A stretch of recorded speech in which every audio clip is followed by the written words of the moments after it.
Chapter 1. Spring always came late in the northern frontier of the Radiant Empire. It was not until the beginning of April that the snow that had been raging for half a year finally retreated. The warm sunshine once again descended on the northern frontier, bringing with it the vitality of all living things. But it seemed that not everyone liked this kind of bright sunshine. For example, the man who had just walked out of Grey Castle. He was wearing a leather triangular hat with the brim pulled down very low, completely covering his eyes, but he still seemed to feel that the sunlight was too dazzling. So he raised his hand and pulled the brim down a bit. This man looked to be 17 or 18 years old, tall and handsome, wearing a black shirt with red stripes, scarlet cross-pattern night boots wrapped around his knees, which made his originally somewhat fluffy black trousers bulge. His almost knee-length burgundy coat made him look very noble, but his face was particularly pale, as if he had just recovered from a serious illness. Young Master Colin! Young Master Colin! Along the way, the servants of Grey Castle all saluted and greeted the man. However, this young Master Colin seemed to have a lot on his mind, and his response to the servants' greetings was somewhat perfunctory. After a moment, he finally stopped in front of a small house, as if he was hesitating whether to go in or not. Meow. In the corner, a kitten made a dissatisfied sound, as if blaming the man for blocking its sunlight. Colin Angeli came back from his contemplation, looking at the kitten at his feet, his tightly knitted eyebrows slightly relaxed, and the corner of his mouth also showed a trace of a smile. He squatted down, reached out and held the kitten in front of him. Meow. Unable to bear the humiliation, the kitten bared its fangs and brandished its claws for a while, but it was simply unable to break free from Colin's evil claws, so it accepted its fate and quieted down, only trying to open its eyes wide to stare at the stupid human in front of it. Colin's fingers gently stroked the kitten's slender neck, as if he was hesitating about something. Gee! Seeing the human in front of it slowly revealing his sharp canine teeth, the kitten was not to be outdone and bared its teeth at him. One man and one cat confronted each other for a moment. Colin suddenly laughed and put the kitten back on the ground. Meow! Meow! Meow, as if it felt that it had successfully defeated the stupid human in the confrontation just now. The kitten proudly meowed a few times. Then, it skillfully lay down, turned over, and revealed its belly, indicating that the loser should quickly serve its master. Unfortunately, the stupid human did not pay any attention to it. Instead, it got up and walked into the small house. The maids who were busy in the room were surprised when they saw Colin. They quickly stopped what they were doing and asked carefully, "Young Master Colin, why are you here? Dinner will have to wait for a while. If you're hungry, we can prepare afternoon tea for you." "No need, I'm just looking around." Colin glanced around the kitchen and saw the bound reindeer in the corner. He then asked, "Is tonight's dinner venison?" "Yes, young master. Venison stew with carrots, vegetable soup, bread and butter and wine." Colin touched his chapped lips. "I don't need wine. Prepare me a cup of deer blood." "Okay." The maids were a little surprised, but they still nodded in response. In their impression, among the masters of Grey Castle, only the Baron liked to drink deer blood. Young Master Colin's taste had always been very light. After Colin finished speaking, he turned around and left. But when he reached the door, he seemed to have thought of something, so he turned back and ordered, "Also add a portion of garlic raw." "Yes, young master," the maids hurriedly replied. At the same time, they cursed in their hearts. Young Master Colin's taste is really getting heavier and heavier. Night fell. The dining room on the top floor of Grey Castle was illuminated by a row of candles and the flames in the fireplace. The decoration in the hall was quite luxurious, but also had a rough atmosphere. A kite shield carved with a roaring bear's head was hung above the fireplace. The surroundings were decorated with paintings of different styles, as well as animal head specimens used to show off the master's strength. "Young master, the wine cellar just bought a few barrels of white wine from the Wince Manor a few days ago. Would you like to try it?" After the maids had set up the table, Butler Eamon stood behind Colin with his hands clasped behind his back and recommended in a low voice. Last year, the rainy season in Wince was relatively short, and there was plenty of sunlight. The quality of this batch of wine should be very good, just right for tonight's venison. After learning about young Master Colin's abnormal behavior in the kitchen today, Eamon was a little worried. In Eamon's heart, the boorish Baron Colin was already hopeless. But for young Master Colin, this butler who wholeheartedly wanted to improve the Angeli family's taste, he had high hopes. But he did not expect that young Master Colin would actually let the kitchen prepare deer blood and garlic today. Eamon felt that he had to do something. The Angeli family had to be elegant. Okay. Moved by the butler's words, Colin nodded in agreement. Eamon revealed a gratified smile and hurriedly poured a glass of white wine for Colin. Do you need anything else? Colin waved his hand. No need, you can go do your work. Okay. As the butler's footsteps disappeared outside the door, only Colin was left in the spacious dining hall. His father, Baron Angeli, was away at war. His mother had passed away many years ago, and his sister was already married. So, only Colin was sitting at the long and empty dining table, but he did not seem to feel lonely at all.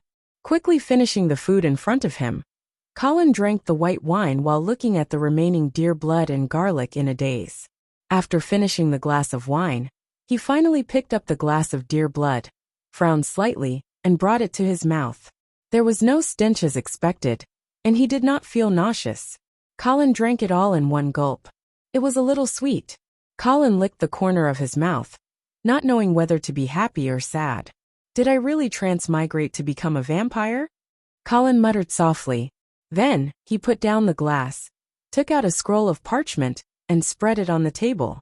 Using a language that did not belong to this world, he wrote, "Frowny face, normal food will not produce any taste, nor will it cause a feeling of fullness. Drinking deer blood will bring a significant sense of satisfaction and can restore stamina. Other blood to be tested." Putting down the quill, Colin sighed. What he wished the most now was to have a newbie's guide to transmigration, or a vampire's survival manual for him to refer to, so that he did not have to guess blindly. Even if there was no such thing, at least he wanted to transmigrate to an existing species in this world, so that Colin could clearly know what he was, what leveling up path there was, and even find a master or something.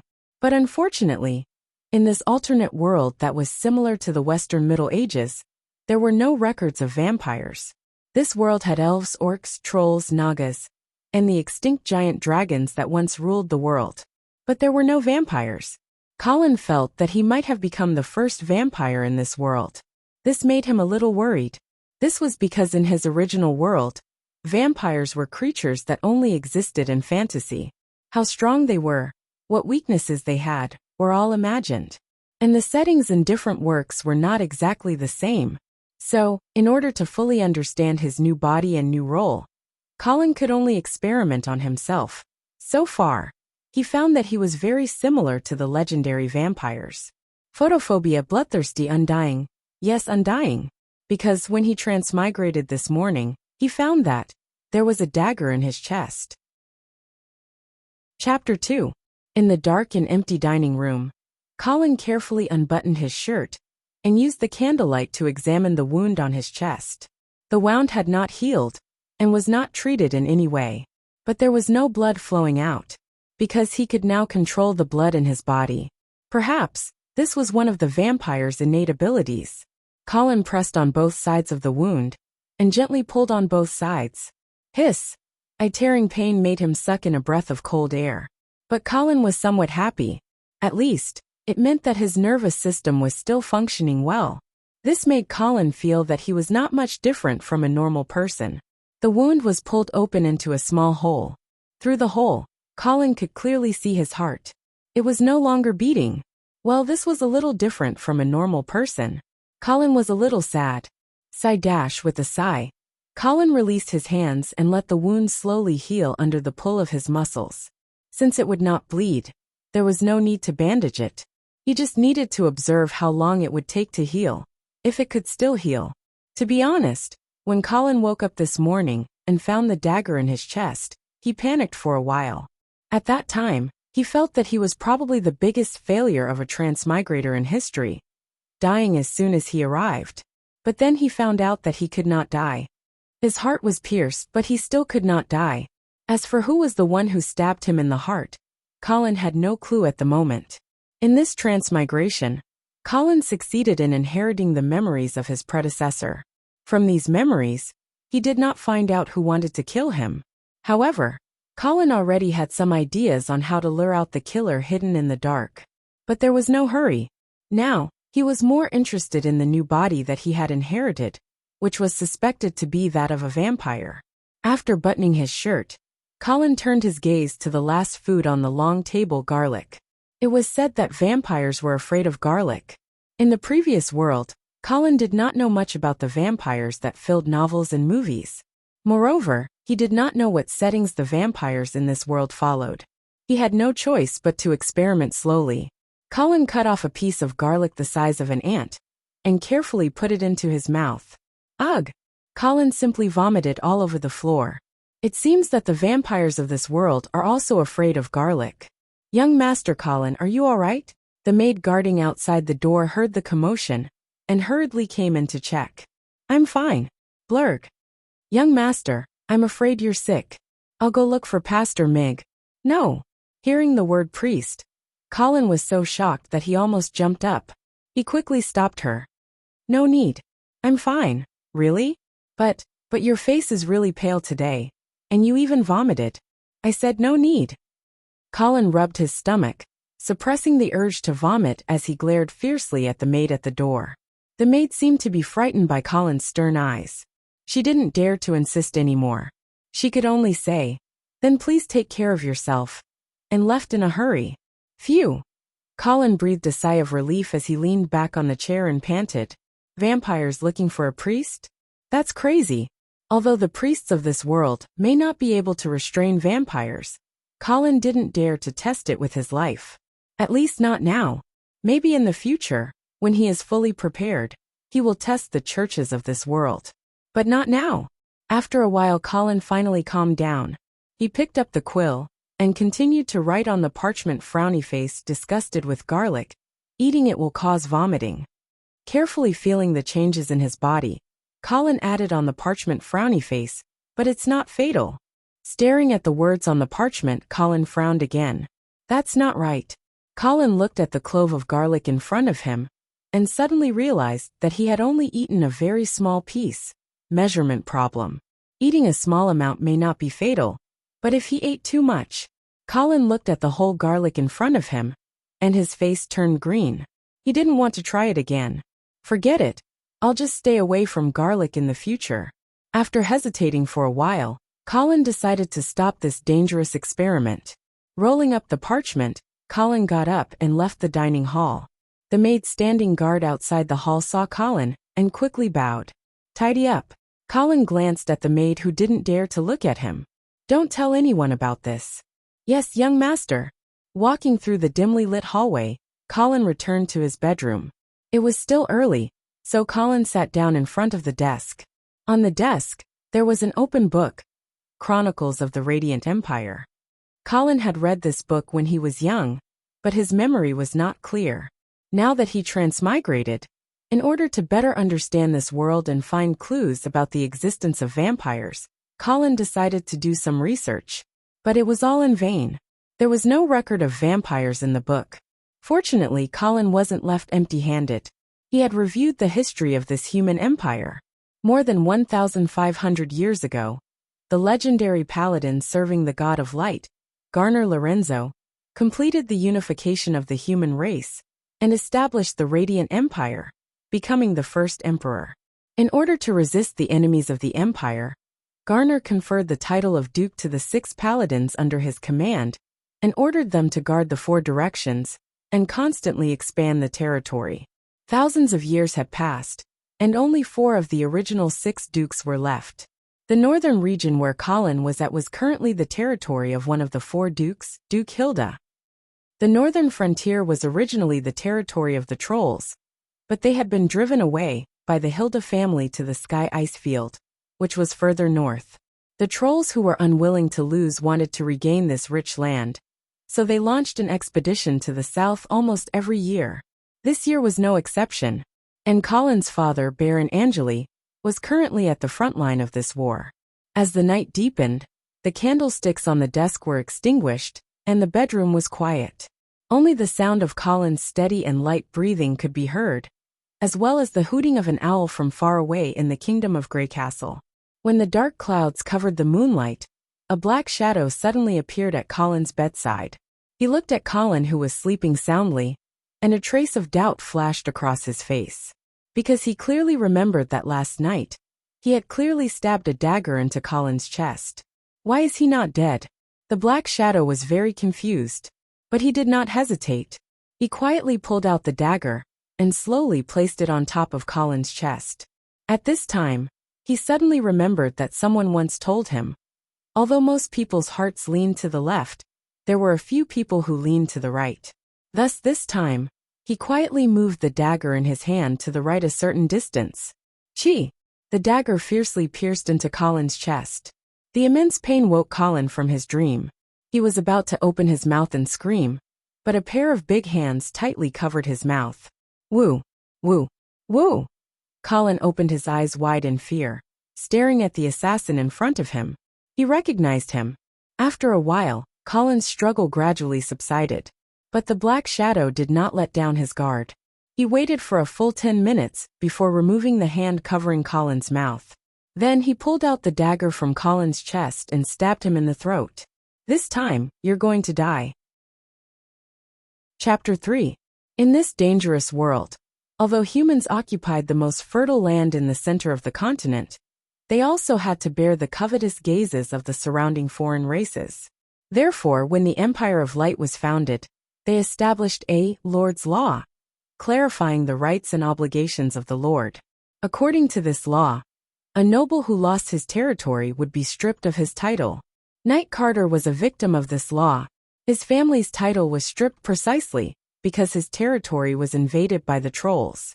Thus, Carter also became a wandering knight. Without the support of his territory, this knight's life was very miserable. He could not even take out the money to maintain his armor and weapons. Fortunately, Baron Angeli took him in. Carter also offered his loyalty to the Angeli family. But obviously, this loyalty did not stand up to the test. Because just now, Knight Carter had personally stabbed a dagger into the chest of Baron Angeli's son. He had even stabbed him twice. Carter looked at Colin's corpse, guilt flashing in his eyes. But soon he became determined again. Thinking of that person's promise to him, Carter felt that his dream of reviving his family was just around the corner. However, just as Carter stood up from the bed and was about to leave quietly, he suddenly stopped in his tracks. Turning around abruptly, Carter only saw a cold light coming toward him. Chi! A sharp pain came from Carter's chest, causing him to roar in a low voice uncontrollably. But the physical pain completely could not cover the fear in his heart. That Colin, who was supposed to be dead, was actually alive again. Was he a devil? In his anger and fear, Carter subconsciously picked up the dagger in his hand that he had not put away and stabbed forward. Ah! A muffled groan came from the other side, followed by Colin's laughter. It hurts, doesn't it? You bastard, you stabbed me twice. Oh no, it's 3 times. You. Carter only felt that the strength in his body was rapidly draining away, and his consciousness was starting to blur. Speak. Who sent you? But before Colin could ask anything, Carter's body gradually went limp, and blood flowed out from his mouth uncontrollably. Colin moved closer and heard the man's dying voice. Monster. He died just like that? He was too weak to take a stab.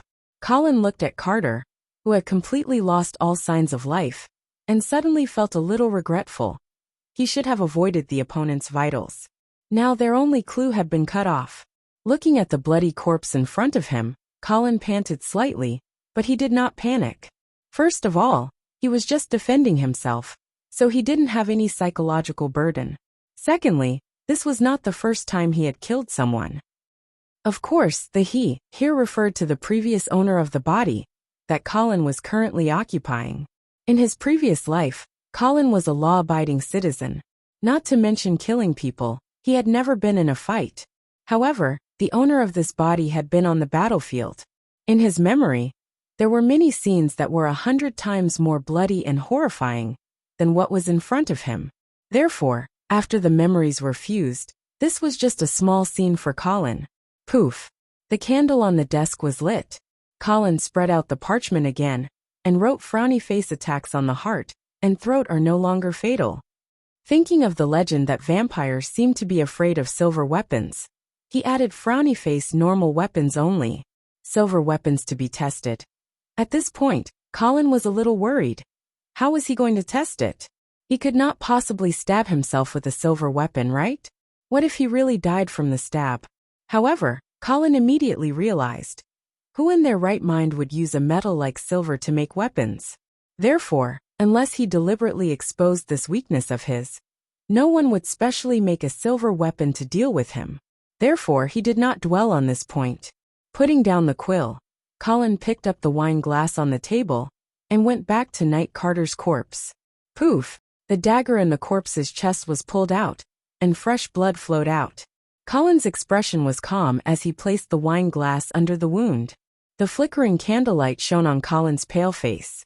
Coupled with the smell of blood in the air, it was especially eerie and terrifying in the dark night. Gulp, gulp, he tasted it lightly. It was very sweet. Colin smacked his lips, somewhat unsatisfied.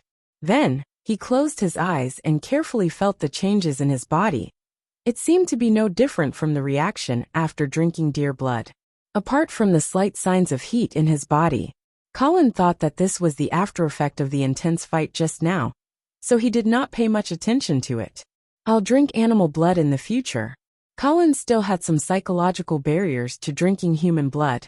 Since there were no additional benefits, there was no need for him to make himself uncomfortable. Putting down the blood-stained wine glass, Colin looked at the corpse in front of him and began to worry. Although he had already gotten rid of the murderer who tried to assassinate him, Colin also knew that Knight Carter was just a pawn. The real person who wanted his life was definitely someone else. The reason was simple. If Carter killed him, other than being chased to the ends of the earth by the Angeli family, he would not gain any benefits. Moreover, there was no personal grudge between him and Carter. Therefore, someone must have paid a large sum of money to buy Carter to assassinate him. Who could this person be? Colin searched his memory, but did not find any suspicious person. There was no other way, there were too few clues. This feeling of the enemy in the dark and him in the light made Colin feel very uncomfortable. Moreover, since this person could buy Carter, he could probably buy others. Was the butler Eamon involved in this matter? What about the others? Thinking of this, Colin suddenly felt that the current Grey Castle was very dangerous. Especially when Baron Angeli was out on an expedition. He didn't want to deal with rounds and rounds of assassinations. After all, he wasn't sure if he was truly unkillable. Although his current body didn't seem to have any fatal spots. If someone were to chop off his head, he doubted that he would be able to grow a new head. Moreover, even if he did not die, if this secret was leaked, he was afraid that he would be in a very bad situation. Therefore, looking at the row of swaying candles on the desk, Colin gradually made up his mind. The 2 or 3 hours before sunrise was the best time to sleep. Even the guards on duty couldn't help but doze off at this moment. However, they were soon awakened by a scream. Fire! Fire! The dark grey castle suddenly became lively. The servants and guards rushed to Colin's bedroom with buckets of water, trying to put out the raging fire. At the same time, Colin quietly jumped out of the window on the other side of the grey castle, rolled on the ground, and then hurriedly ran away under the cover of the night. Suddenly, Colin stopped, his right hand holding the hilt of the sword at his waist. With a rustling sound, a kitten came out of the bushes in front of Colin. Meow. The kitten seemed to recognize the stupid human that it had just defeated during the day, and suddenly became arrogant. Colin sighed in relief, grabbed the kitten by the back of its neck and pulled it in front of him, smiled and said, "Oh, since you found out, then you can come with me." Meow. Well, you can be a mobile blood bag. Meow. Chapter 4. When the first rays of the morning sun shone on Grey Castle, the fire in Colin's bedroom had already been extinguished. Fortunately, most of the building materials in Grey Castle were non-flammable rocks, otherwise, the fire would not have only burned down this room. In the messy room, Eamon stood with his hands behind his back, staring blankly at the charred corpse in front of him. Dong dong dong, with heavy footsteps, a tall figure appeared in the room. Amen, I've already ordered people to seal off the castle. At the same time, all the entrances and exits of Grey Castle Town have been strengthened. Humph. I don't believe that the murderer can escape this time. The person who came was at least 3 meters tall, as strong as a black bear. His whole body was wrapped in heavy armor, but he did not wear a helmet, revealing a big round bald head. Coupled with his fierce face, fierce expression, and the huge blood-stained axe in his hand, it was enough to scare all the children in Grey Castle Town to tears. Thank you for your hard work, Knight of Rigo. Eamon did not look back, his eyes still fixed on the charred corpse, but his focus was somewhat unfocused, as if he was thinking about something. Seeing this, Leg thought that the old butler was sad for the young master's death, so he sighed and said, "Sigh, let's tidy up the young master's body, and wait for the old master to come back before burying him." Eamon did not respond. Leg touched his big bald head, thinking that the old butler was blaming himself, so he took a few steps closer to Eamon and whispered, "Eamon, I didn't see Knight Carter today, I suspect." Hearing Carter's name, Eamon's unfocused eyes instantly focused. Then he turned to the servants who were still cleaning up the mess in the room and said, "Don't clean up here, you can leave." "Yes." After the servants left, Eamon slightly raised his head to look at the tall Leg and asked, "I remember 3 years ago, you and Carter had a competition in the Knights tournament organized by Erlomon." Leg was somewhat puzzled. He did not understand why Eamon suddenly mentioned the previous Knights tournament, but he still replied, "Was that 3 years ago? It seems so. Hee. I beat him up badly that time." Eamon smiled. "Yes, he was stabbed off his horse by your spear, broke his arm, and lost 2 teeth. Hee. At the mention of his glorious achievements, Leg suddenly felt a little embarrassed, but at the same time, he was also very puzzled. "Why are you talking about this now?" Eamon did not answer. Instead, he continued to ask, "Do you still remember the 2 teeth that Carter lost? Were they on the left or the right?"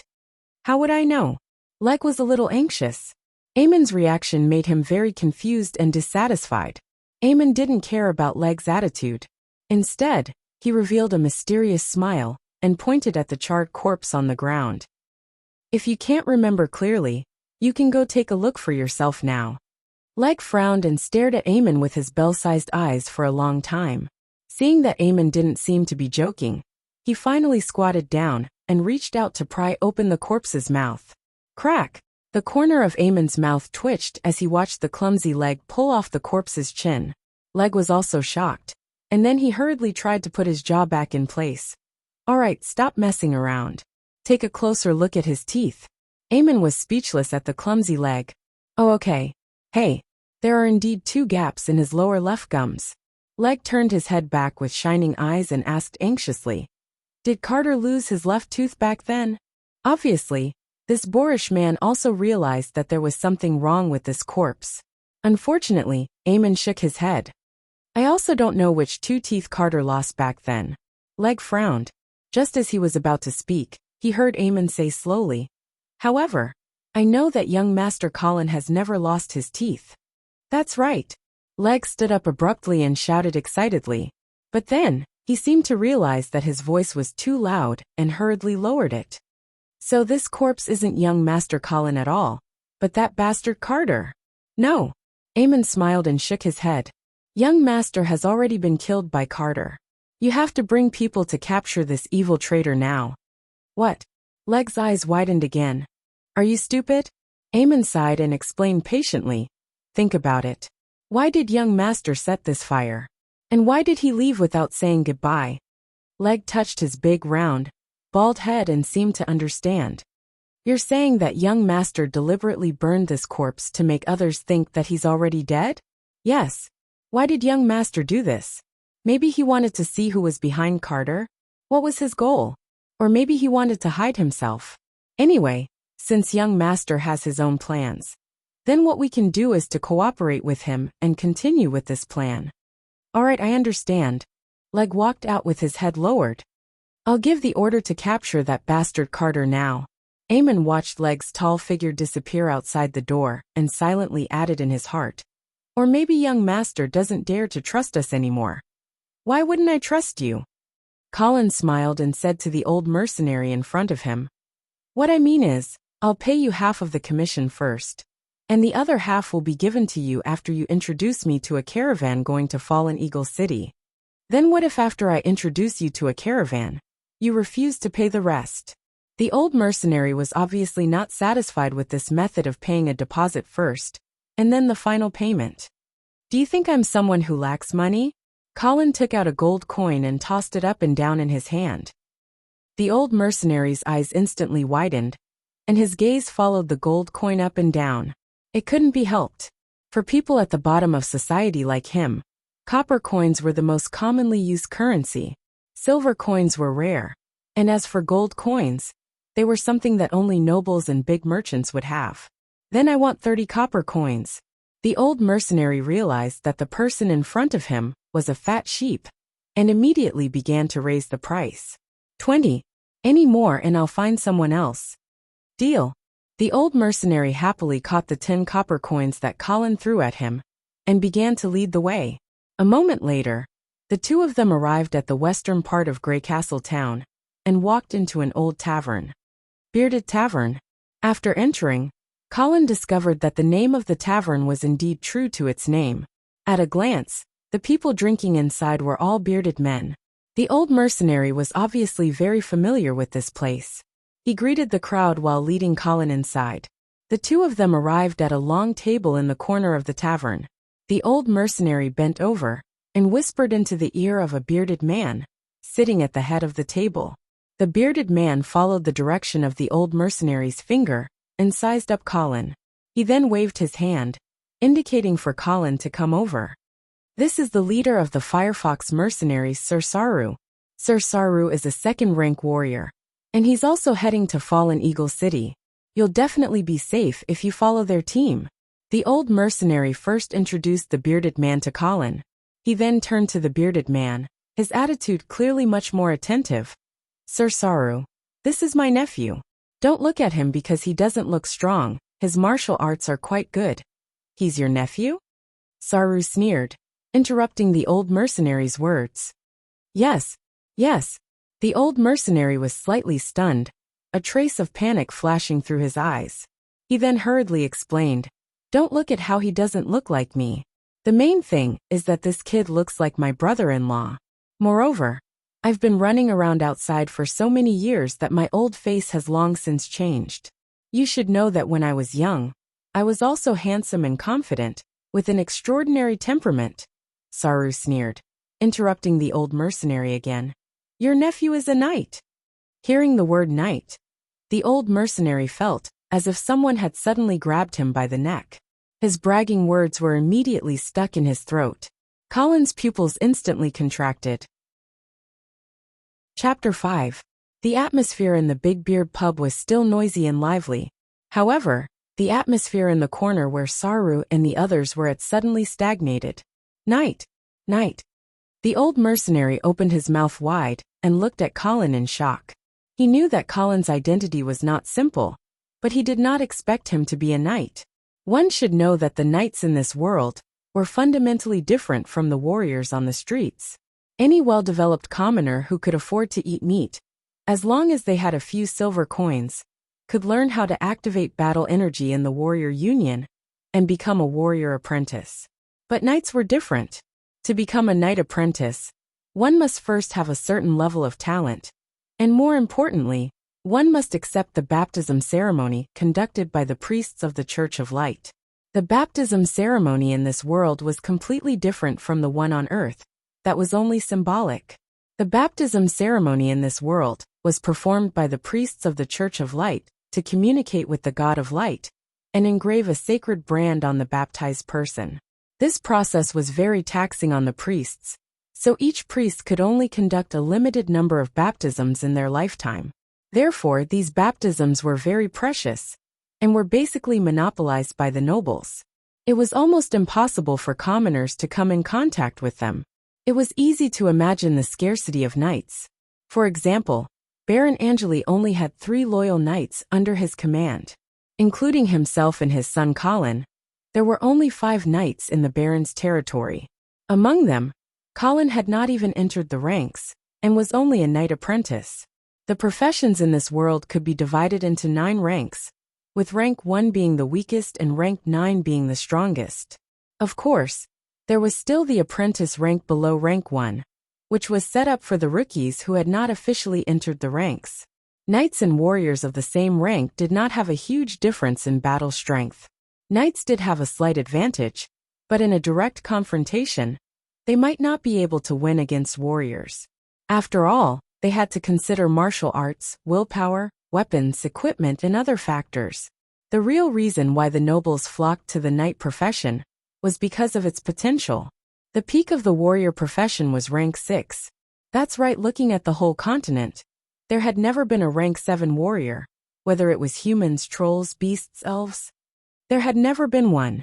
According to the first pope of the Church of Light, His Holiness Peter Mercel, for mortals to enter the Holy Realm, they need the blessing of the gods. Above the 7th level was the saint level. Thus, knights of the 7th level were also known as holy knights. Therefore, according to this theory, warriors who had not been baptized would not be able to receive the blessings of the gods, and would not be able to reach the 7th order. Currently in this world, there were only 5 people who could break through to the 6th tier. And without exception, they were all professions that believed in a certain god. They were the human knights who served the god of light, the troll warriors who served the god of war, the elven rangers who served the goddess of fate, the Naga royal guards who served the god of storms, and the beast men who served the god of destruction.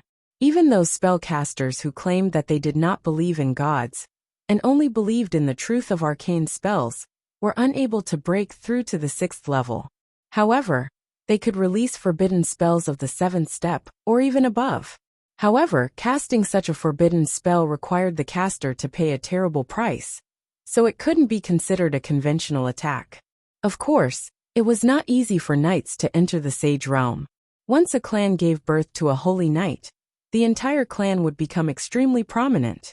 And all clans that had given birth to holy knights would receive the honor of having the word holy in front of their family name. For example, the master of the northern frontier of the Empire of Light, the Hilda family, was the descendant of the founding Holy Knight of the Empire, so they were honored as the House of Saint Hilda. In the entire history of the Empire of Light, there were only 7 Holy Knight clans. The difficulty of entering the Sage Realm could be seen from this. As for the 8th Order, it was called the Legendary Realm.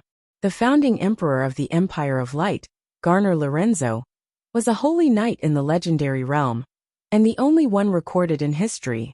For more than 1,000 years after him, there had never been another holy knight who entered the Legendary Realm. Not to mention the 9th Order. The 9th Order was also called the Demigod Realm, and it was said that only the dragons who had once dominated this world could reach it. After their extinction, no race could give birth to another demigod. As for the realm above the 9th Order, it was the realm of the gods. In short, knights were a noble and rare profession that could even be said to only belong to nobles. Obviously, they should appear in castles, and not places like the Big Beard Tavern.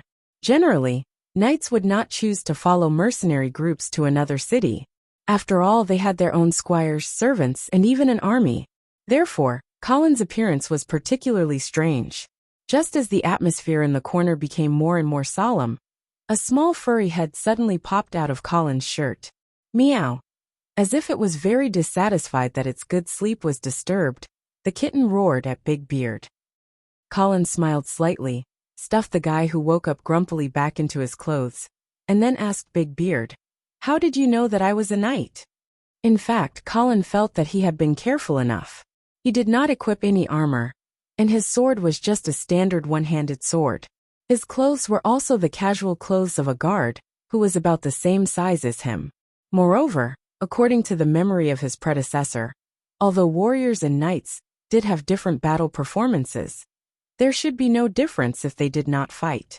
Moreover, for Colin, who had not yet entered the knight apprentice level, because he could not activate the holy light to assist in battle, even if he really fought, there would be no difference between him and a warrior apprentice. Was there really a way to distinguish between these two professions at a glance? Colin felt that this might be the blind spot of his predecessor's knowledge. But who knew? Saru smiled slyly. I guessed. I was fooled. Colin immediately realized that he was fooled by this seemingly reckless and honest big beard. Saru should only be suspicious, but Colin's subconscious reaction made him confirm his identity as a knight. The main reason was that Saru's appearance was too confusing. Colin did not have much vigilance, and as a result, he was tricked into revealing his true profession. Firefox mercenaries. No wonder it was called that. He looked like a bear, but was actually as cunning as a fox. I have been in the mercenary world for more than 40 years, and I don't know how many people I have seen with my eyes. You brat, although you are dressed plainly, you don't look like a commoner at first glance. Sure enough, you were exposed when I tricked you. Colin took a deep breath, and kept reminding himself in his heart that he must be very careful when dealing with an experienced veteran like Saru. But on the surface, Colin appeared calm and composed, and was not nervous at all when his identity was exposed. He first took out 10 copper coins in front of Saru, and threw it to the old mercenary, indicating that he could leave first. Then he pulled out the chair beside Saru and sat down naturally. I admit that the little trick just now was not appropriate, and I apologize to you. But you wouldn't refuse a knight to travel with you, right? Your name? Saru stopped smiling, and stared into Colin's eyes as he asked. Colin looked straight into Saru's eyes, and replied with the most sincere tone. Kon Sudwa. Chapter 6. Suduo. Saru stroked his large beard as a figure suddenly flashed through his mind. Viscount Suduo of Icestone City are? That's my father. Colin acknowledged his new father without batting an eyelid. Ever since he realized that the leader of the Firefox mercenaries in front of him wasn't easy to fool, Colin understood that if he were to lie again, he would have to be more skillful, and not be as unreliable as the old mercenary he hired for 20 copper coins. Konsu Duo was a real person. Of course, Colin wasn't familiar with this guy at all. He had only learned of this name from a recent letter from his sister Caitlin, as well as his recent encounters. The reason why Colin had chosen to impersonate this person was because of Khan's recent tragic encounters. It made it very reasonable for him to appear in a place like the Bearded Tavern as a knight. I heard that 3 months ago, Icestone City was breached by trolls? Saru naturally connected this to the news he had heard before. That's right. Colin nodded somewhat dejectedly. At the same time, his eyes were filled with unwillingness, hatred, anger, all sorts of emotions. The acting skills he displayed at this moment surprised even himself. Saru seemed to have been fooled as well as he sighed. I heard that your father would rather die than retreat and die with the city. He is indeed a knight worthy of respect. Thank you. Colin seemed to be holding back his tears as he asked with reddened eyes. You know my father? Oh no. I've only admired Viscount Suduo for a long time. Colin let out a huge sigh of relief. One was a viscount's, the other was a mercenary leader. These two people weren't even from the same world. If they could even know each other, then Colin felt that he was really unlucky. Then Mr. Saru, can I follow your mercenary group to Fallen Eagle City? The reason why Colin wanted to go to Fallen Eagle City was because his sister Caitlin Angelo was there. In this current situation where danger lurked everywhere, he could only trust relatives who were related by blood. And because his father was still fighting on the front lines, Colin could only seek help from his biological sister. Of course, Saru finally believed Colin's fabricated identity. Furthermore, he even thought that he had guessed the reason Colin had gone to Fallen Eagle City. I remember that the wife of the Lord of Fallen Eagle City, Erlomon, is the elder sister of Viscount Suduo. So you're going to seek refuge with your uncle, right? That's right. In fact, Colin had learned from his sister's letter that the real Konsu Duo had already arrived at Fallen Eagle City and became a knight under Erlomon. He was currently discussing with the Earl how to reclaim the Su Duo family's fief. However, it was clear that Saru did not know about this. He no longer doubted Colin's fabricated identity. A downtrodden knight who had lost his fief, and his family had been destroyed. With nowhere else to go, He wanted to head to Fallen Eagle City to seek help from his uncle. That made sense. Tomorrow morning at 8 o'clock, the caravan that hired us will gather in front of the Bearded Tavern. All right, I'll be there on time. Haha, then now, respected Knight of Khan, let me treat you to a cup of ale. My pleasure. The second day, the weather was gloomy, and the gray fog made the roads in the wilderness even more difficult to traverse, and even more dangerous. This was the reason why Colin had to find a caravan to travel with. Otherwise, with his abilities as a knight apprentice, he would have been killed by bandits or wild beasts in the wilderness if he were to travel alone. Perhaps it was because of the large number of people in the caravan, or because of the reputation of the Firefox mercenaries. But in any case, there were no accidents on the first day. At night, the experienced Saru found a place with a small hill, and not far from a water source to set up camp. Colin built a fire and boiled some water. Then, he soaked the hard bread until it was soft and stuffed it into his stomach. Since he could not taste it now, it did not matter if the food was good or bad. The kitten had long disappeared. It probably went to hunt for food by itself. Sure enough, not long after, he saw it return with a mouse in its mouth. At this time, Colin had already taken out the sheepskin scroll that he carried with him, and added a sentence on it: frowny face human blood can help you advance. Yes, Colin discovered that he had advanced from a knight apprentice to a first-ranked knight. It must be known that from an apprentice to an official knight, Colin had been stuck at this hurdle for 3 whole years. And the reason for his sudden advancement, Colin now suspected that it was because of the assassin's blood he drank the night before. After drinking the blood that night, Colin noticed that his body had started to heat up, but because of the urgent situation at that time, he did not pay too much attention to it. For the next 2 days, the fever persisted and only stopped at noon today. Then he discovered that he had advanced. Because drinking deer blood did not cause such a fever, Colin guessed that it was because of the human blood. Of course, he had another guess.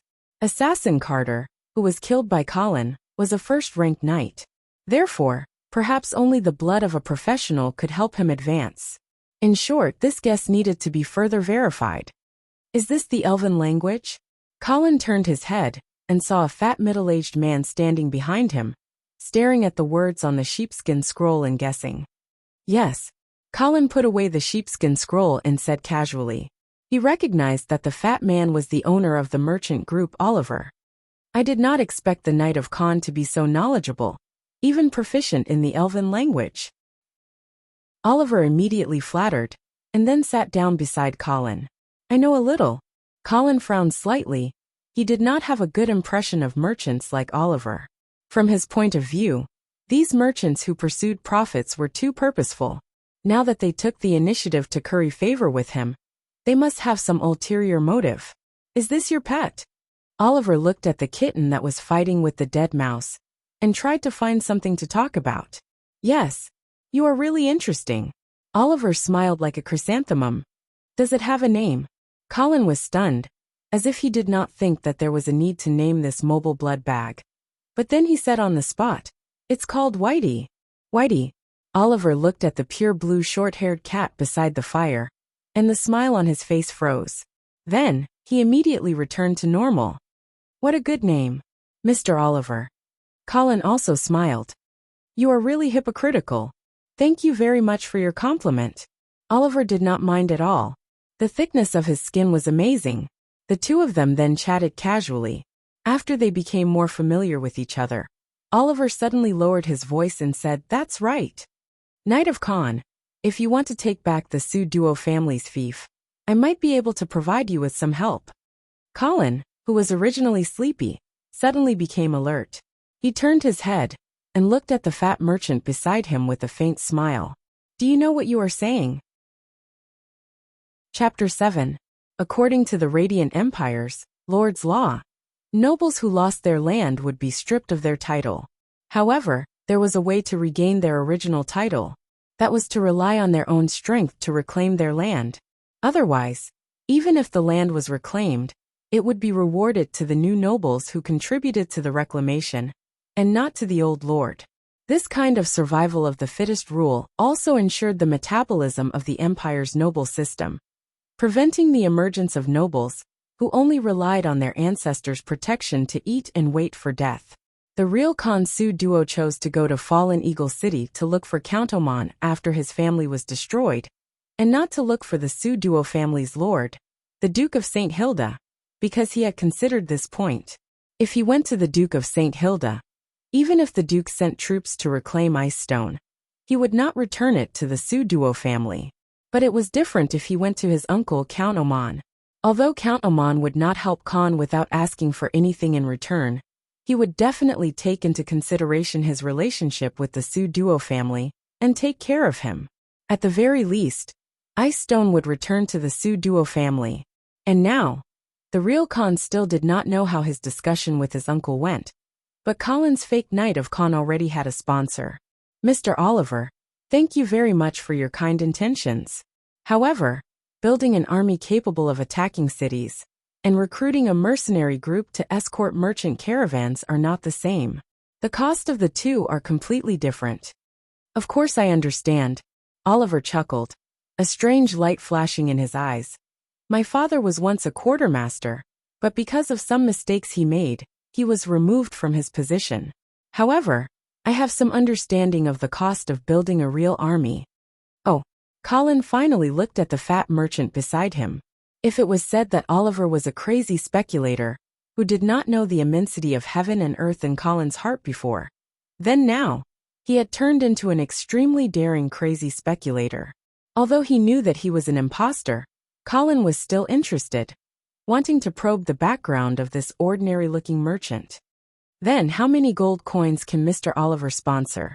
Ehe. Well, of course I don't have that much money to build an army for you. Actually, it's our Chamber of Commerce that is interested in sponsoring you. Chamber of Commerce? Yes. Please allow me to reintroduce myself. I am one of the stewards of the Tulip Chamber of Commerce. If you, Knight of Khan, are willing to accept the sponsorship of the Chamber of Commerce, I can submit an application to the president.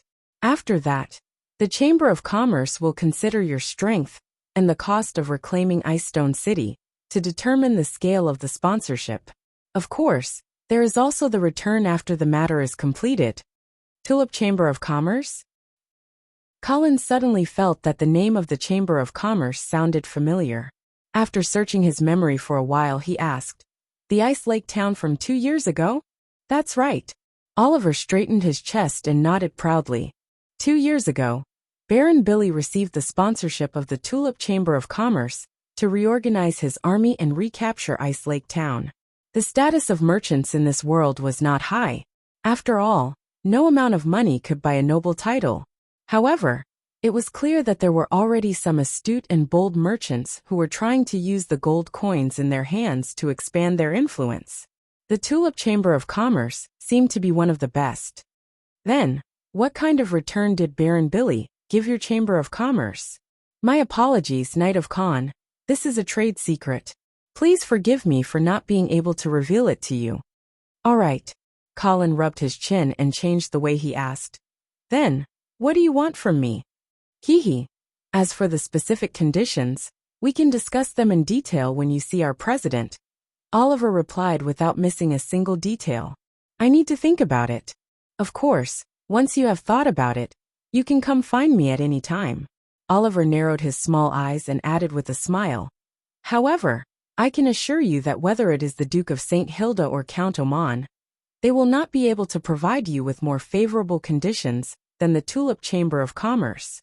But the help you provide will definitely not be able to compare to the Duke or the Count. Of course, but our appetites are also much smaller. Colin nodded, suddenly feeling that this Tulip Chamber of Commerce was very interesting. Although he was an imposter and did not need the other party's sponsorship, he still asked, "Does your Chamber of Commerce have a station in Fallen Eagle City?" Of course, it is next to the slave market in the western part of Fallen Eagle City. We will welcome your arrival at any time. Colin secretly made a note of this location in case he needed it in the future. Then he changed the topic and started chatting with Oliver about everything under the sun. This Oliver had been doing business all year round and could be said to be experienced and knowledgeable. In addition, he was deliberately trying to curry favor with Colin. The two immediately chatted enthusiastically, as if they regretted not having met earlier. Unknowingly, the night gradually deepened, and the camp gradually quieted down. Most of the mercenaries had already gone to sleep. Oliver tried his best to invite Colin to rest in his tent, but Colin slightly declined. Seeing that the other party's tent was indeed quite luxurious, he nodded and agreed. Just as everyone was sleeping soundly, Colin was suddenly awakened by a faint sound. He immediately stood up and listened attentively for a while. Then he suddenly shook Oliver awake. "Wake up, wake up! Someone is approaching our camp." Oliver was also quite alert and hurriedly got up, but after listening carefully for a while he asked doubtfully, "Really? Why didn't I hear anything?" "Listen carefully again," Colin said confidently. He found that his hearing was greatly enhanced at night. Even a small movement a kilometer away could not escape his ears. "Enemy attack! Enemy attack!" Sure enough, the mercenaries in charge of the night watch also discovered the enemy and immediately shouted, "Calm down, don't panic. Light the torches, look for your companions, be on guard, and don't leave the camp." The Firefox mercenaries' Captain Sarua's rough and loud voice immediately sounded, calming the chaotic camp. "I'll go out and take a look." Oliver was worried about the safety of his goods. After hesitating for a moment, he ran out of the tent. Colin followed him out, and saw that the enemy who had rushed into the camp had already started fighting with the Firefox mercenaries. He did not join the battle. After all, Oliver did not pay him a commission. He did not need to risk his life for this fatty. But after watching for a while, Colin was relieved. The attackers should be a group of bandits. They were very weak, and did not even have a warrior who was ranked. There were not many of them, only about 70 to 80 people. He did not know where they got the courage to attack the camp of the Firefox mercenaries, which had more than 100 people. After the initial panic, the Firefox mercenary group quickly regained their footing and forced the bandits to retreat. In less than half an hour, this group of bandits finally broke down and fled in panic after leaving behind more than 30 corpses. "Don't give chase, don't give chase!"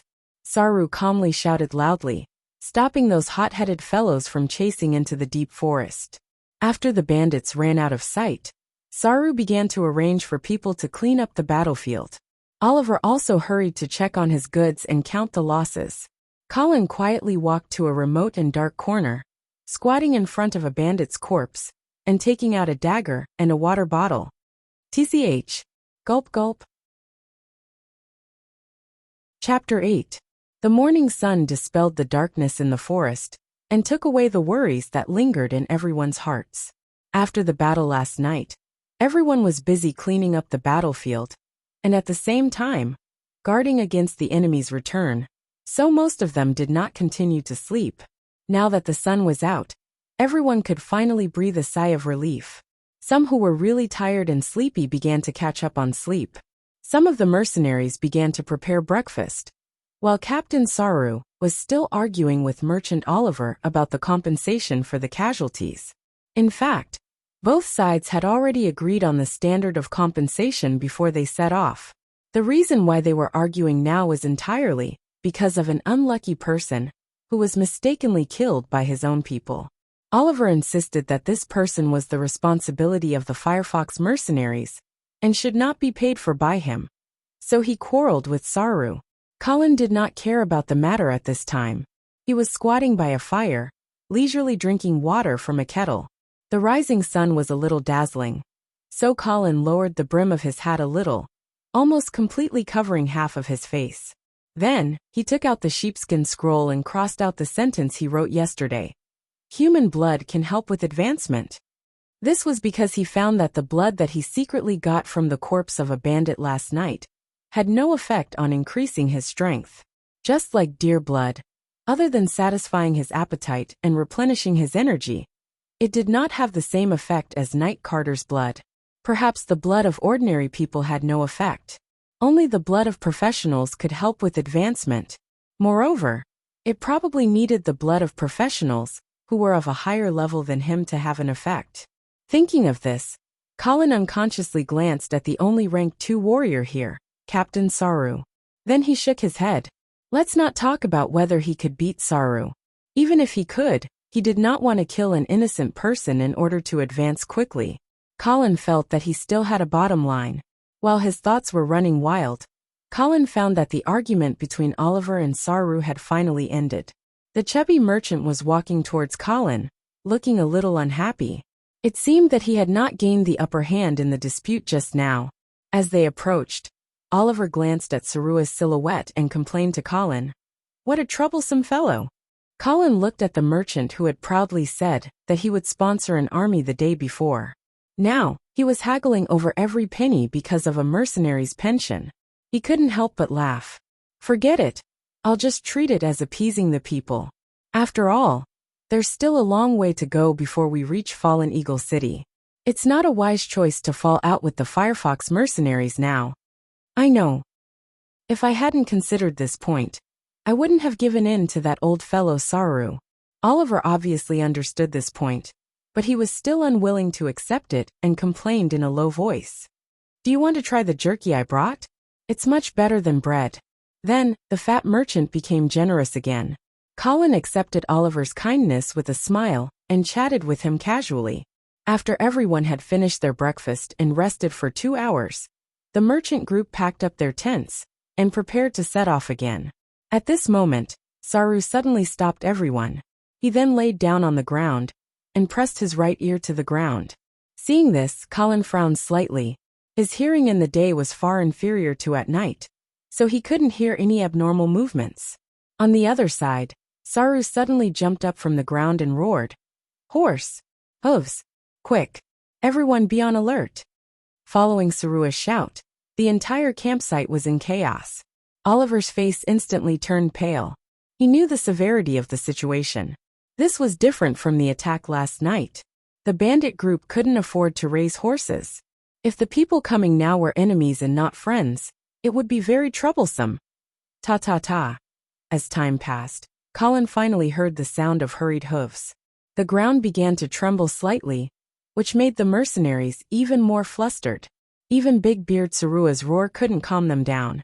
Colin squinted his eyes and saw a gray line suddenly appear in the forest not far away. It was like a sharp arrow rushing towards the campsite. It was a group of cavalry. There weren't many of them, only about 20 of them. But looking at their overwhelming momentum, Colin had no doubt that the defensive position that the Firefox mercenaries had put together with all their might would immediately crumble if they charged at them. This was the terrifying pressure of the King of War in the era of cold weapons. Rumble. The ground rumbled. The cavalry was approaching. The mercenaries were trembling. Oliver closed his eyes in pain.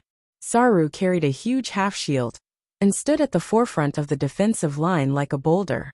Colin couldn't care less about the glaring sunlight. He sighed helplessly, took off his triangular hat, and pulled out the one-handed sword from his waist. Just as everyone was preparing to fight to the death, the charging cavalry suddenly stopped about 30 meters away from the campsite. Nay, a series of horse cries could be heard as 20 warhorses stood in the air. Good horsemanship. Colin couldn't help but praise in his heart. At the same time, his tense mood relaxed a little.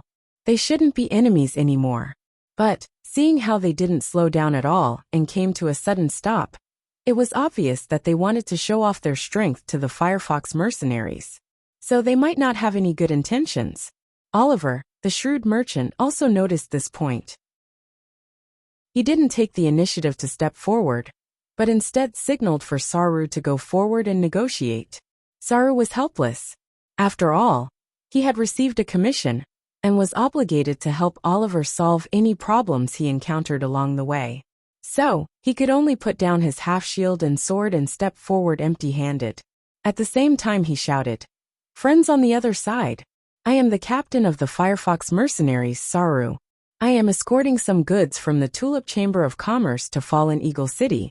Is there anything I can help you with?" The cavalry on the other side didn't react, as if they had suddenly turned into statues. The forest was silent. The wind seemed to have suddenly stopped, and the air was so heavy that it was suffocating. Saru suppressed the fear and uneasiness in his heart and braced himself to continue forward. After taking a few steps forward, he finally saw the insignia on the chest of the cavalry leader. He immediately gasped in shock. "Sir, are you a knight of the house of St. Hilda?" Sarua's loud voice also reached the rear. So, a small commotion broke out among the mercenaries.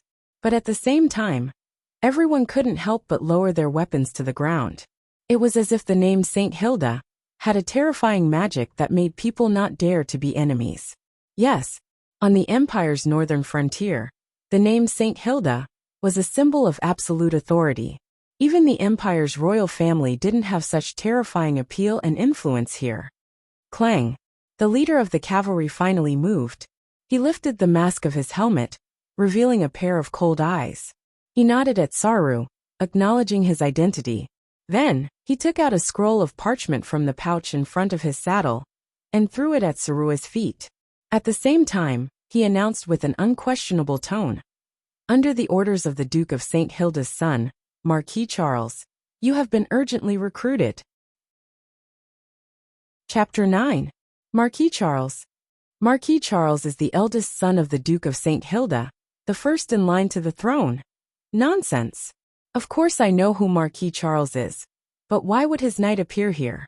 Why is he urgently recruiting us? Isn't Marquis Charles fighting the trolls at the border? Are we going to the border? How is that possible? This place is so far from the border. Even if there was an urgent recruitment, they wouldn't come here to recruit soldiers. And look, the order clearly says that we have to gather at Mirror Lake within 2 days. Where is Mirror Lake? It's not far from here. Follow this river and head north for about 50 kilometers. Then should we go? I don't want to go to the battlefield. But this is an urgent recruitment order from the House of St. Hilda. But it wasn't personally signed by the Duke. Won't Marquis Charles be the Dukes of the North in the future? That will have to wait until he inherits the title. Moreover, I don't want to die. You might not die. Perhaps this is a good opportunity to make a name for yourself. Ha, idiot! Who are you scolding? So what if I scold you? When Saru brought Marquis Charles's urgent recruitment order back to the camp, everyone immediately exploded. Some agreed, some objected, and they quarreled.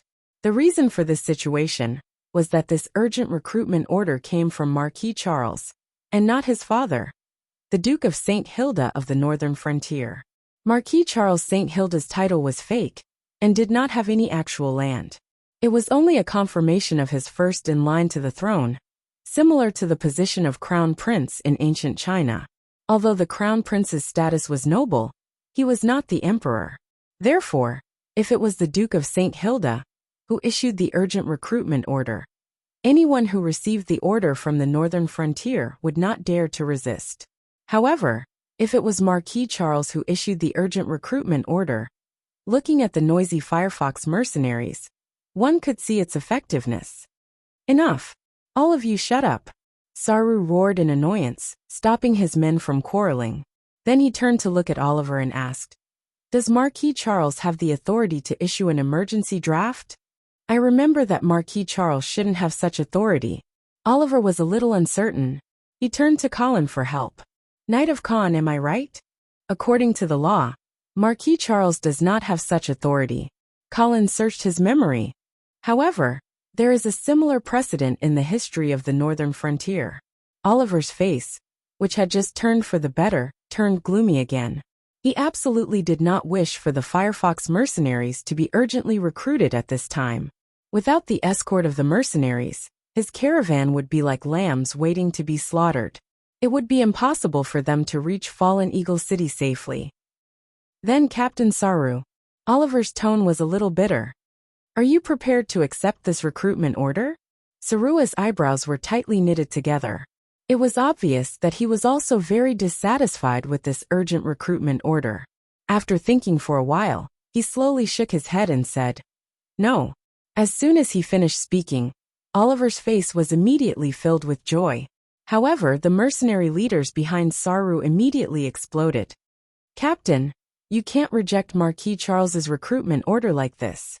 "Yes, the House of St. Hilda won't let us go. And that cavalry, I think they really have the guts to kill." Saru suddenly turned his head and fiercely swept a glance at the noisy mercenaries behind him. The scene instantly quieted down. "Do you know what we will face if we accept this recruitment order and go to Mirror Lake?" Hearing Captain Sarua's question, The mercenary leaders looked at each other and then replied, "It should be to prepare for war.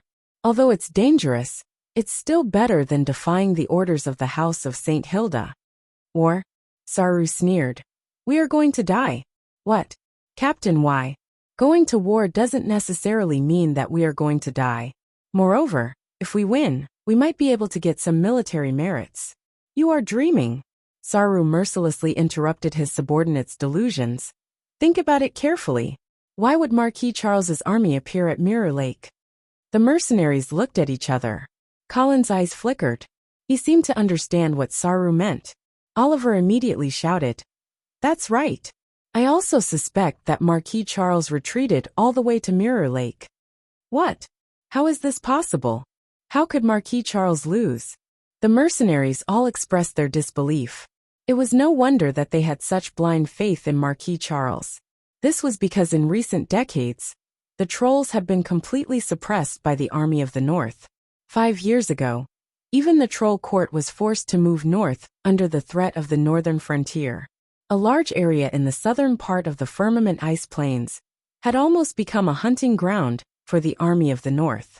If not for the harsh climate of the Ice Plains, which made it unsuitable for planting crops and building manors, the northern frontier's territory would have extended even further north. Under such circumstances, no arrogant person from the northern frontier would have thought that the House of St. Hilda would actually be defeated. But thinking about it carefully, Saru and Oliver's guesses made sense. In recent months, there had been no good news from the front lines. Instead, a few towns at the border had been breached one after another, and a few families had lost their lands. At first, everyone thought that the trolls were desperate and had sent small groups of troops to bypass the front lines and enter the northern frontier to harass them. Although the private armies of a few families had been temporarily repelled, as long as the main forces of the northern frontier led by Marquis Charles returned to reinforce them, they would definitely be able to wipe out the invading troll army and recover their lost lands. But now, it seemed that this might not be the case. This was because Marquis Charles's army had actually appeared at Mirror Lake. That was no longer the border, but the hinterland. In the memories of this generation of northern frontier people, the trolls had never had the ability to penetrate deep into this place. Most of the mercenaries fell silent, evidently afraid, but there were some who did not think so and encouraged. "Even so, we can still go to Mirror Lake and help Marquis Charles defeat the invading trolls." "Idiot!" Saru scolded sternly. "With the army retreating, you still want to turn the tide? Just based on us, mercenaries who were urgently recruited? It's not just us. The nearby mercenary groups must have received the urgent recruitment order. Just a bunch of cannon fodder." Saru knew very well what kind of people his subordinates were. These fellows could even kill their own people when fighting with thieves. Calling them a motley crew was a bit of a compliment. And they still wanted to go to the battlefield and fight with the regular army? They were really looking for death. Saru finally made up his mind. He ignored the voices of opposition from his subordinates and resolutely turned around, walking towards the cavalry of the House of St. Hilda. Looking at the back of Sarua's departing figure, everyone looked at each other with different expressions. Colin suddenly realized that his father, Baron Angeli, had not written back for a few months. This was obviously a bit unusual. It seemed like someone was deliberately blocking the news from the front lines. Could it be that the situation at the front lines was really bad? "You dare to reject Marquis Charles's recruitment order?" No one knew what Saru said, but the leading knight of the House of St. Hilda suddenly shouted angrily, "Sir Knight, I just want to know. Enough! Rejecting the urgent recruitment order is treason."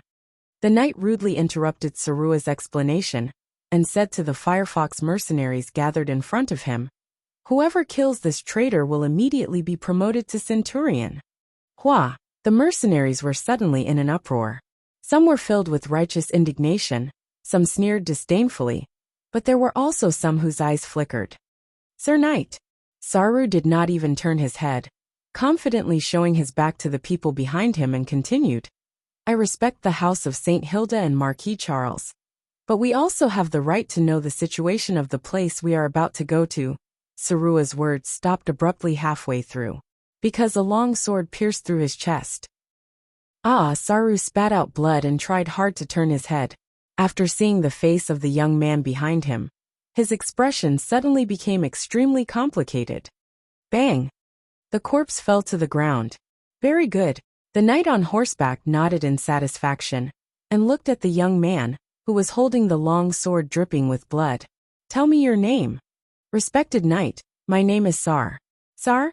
What is your relationship with this Saru? He is my father, respected knight. Are you that close to Saru? Was he not afraid of angering Sar? After hesitating for a long time, Oliver did not follow. Thus, Colin walked alone to Saru's corpse and began to dig a hole. Ever since he advanced, Colin found that his strength had greatly increased. Moreover, he could already control the holy light energy to circulate in his body, thus speeding up the recovery of his physical strength and gaining a slight increase in strength. Using the opportunity of digging a hole, Colin could test and adapt to his new strength. Soon a hole that was about a meter deep was dug. When Colin climbed out of the hole, he saw the expressionless Sar. Let's carry him together. Colin smiled and pointed at Saru's corpse. Sar stood still and said coldly, collecting the corpse of a traitor will damage your reputation, Knight of Khan. Haha, it's okay. I'm a wandering knight who lost his fief. I don't have any reputation to begin with. Seeing that Sar was unwilling to help, Colin dragged Saru's corpse into the hole alone. At the same time, he muttered in his heart, what does Colin Angeli have to do with Khonsu Duo's reputation? Bang! The corpse fell into the hole, splashing up smoke and dust. Knight of Khan, you should be going to the Mirror Lake camp with us, right? Sar's voice came from outside the hole. Of course, this is my responsibility as a knight. Moreover, this is also the best opportunity to restore the Su Duo family's honor. Colin replied seriously, very good. We will leave in half an hour. I look forward to continuing to travel with you. Okay, I'll be right there. Colin squatted in the hole and wiped his sweat. After the footsteps above gradually disappeared, he quietly took out his dagger and water bag. Chi! Gulp! Gulp! When the Firefox mercenaries saw the military camp by the Mirror Lake from afar, the sky was completely dark. The sentinels patrolling the periphery had already discovered this group of people. After seeing the emergency conscription order in Sar's hand, they instructed them to gather at the location. Oliver followed the team forward, looking like he had nothing to live for. Colin drank the water in the water bag as he walked. He did not seem to be in a good mood either. This was because he found that the blood of the rank 2 warrior, Saru, could not help him increase his strength. The effect of drinking it was exactly the same as the deer blood, and the thief who was nothing. It could only restore stamina. Colin felt that there were 2 possibilities for the effect of the blood. One possibility was that the previous advancement was just a coincidence, and it was not because of Knight Carter's blood. This was obviously the worst-case scenario, which meant that the blood did not have the effect of increasing his strength. There was another possibility, that was not all the blood of high-grade professions had the same effect. Perhaps, only the blood of high-grade knights could help Colin increase his strength. Therefore, further experiments were needed. Thinking of this, Colin suddenly felt a headache coming on. After all, compared to the warriors on the streets, the number of knights was small, and most of them were of noble status. Their blood was not easy to get. After entering the military camp, Colin realized that the area was huge, and he could not see the end of it at a glance. The camp was crowded with people, and he did not know how many people had gathered. However, Colin could see that the people gathered in the camp were obviously not regular soldiers. They should be miscellaneous soldiers like the Firefox mercenaries, who were temporarily recruited. Their weapons and equipment were not uniform, and some of them even held farming tools like hoes.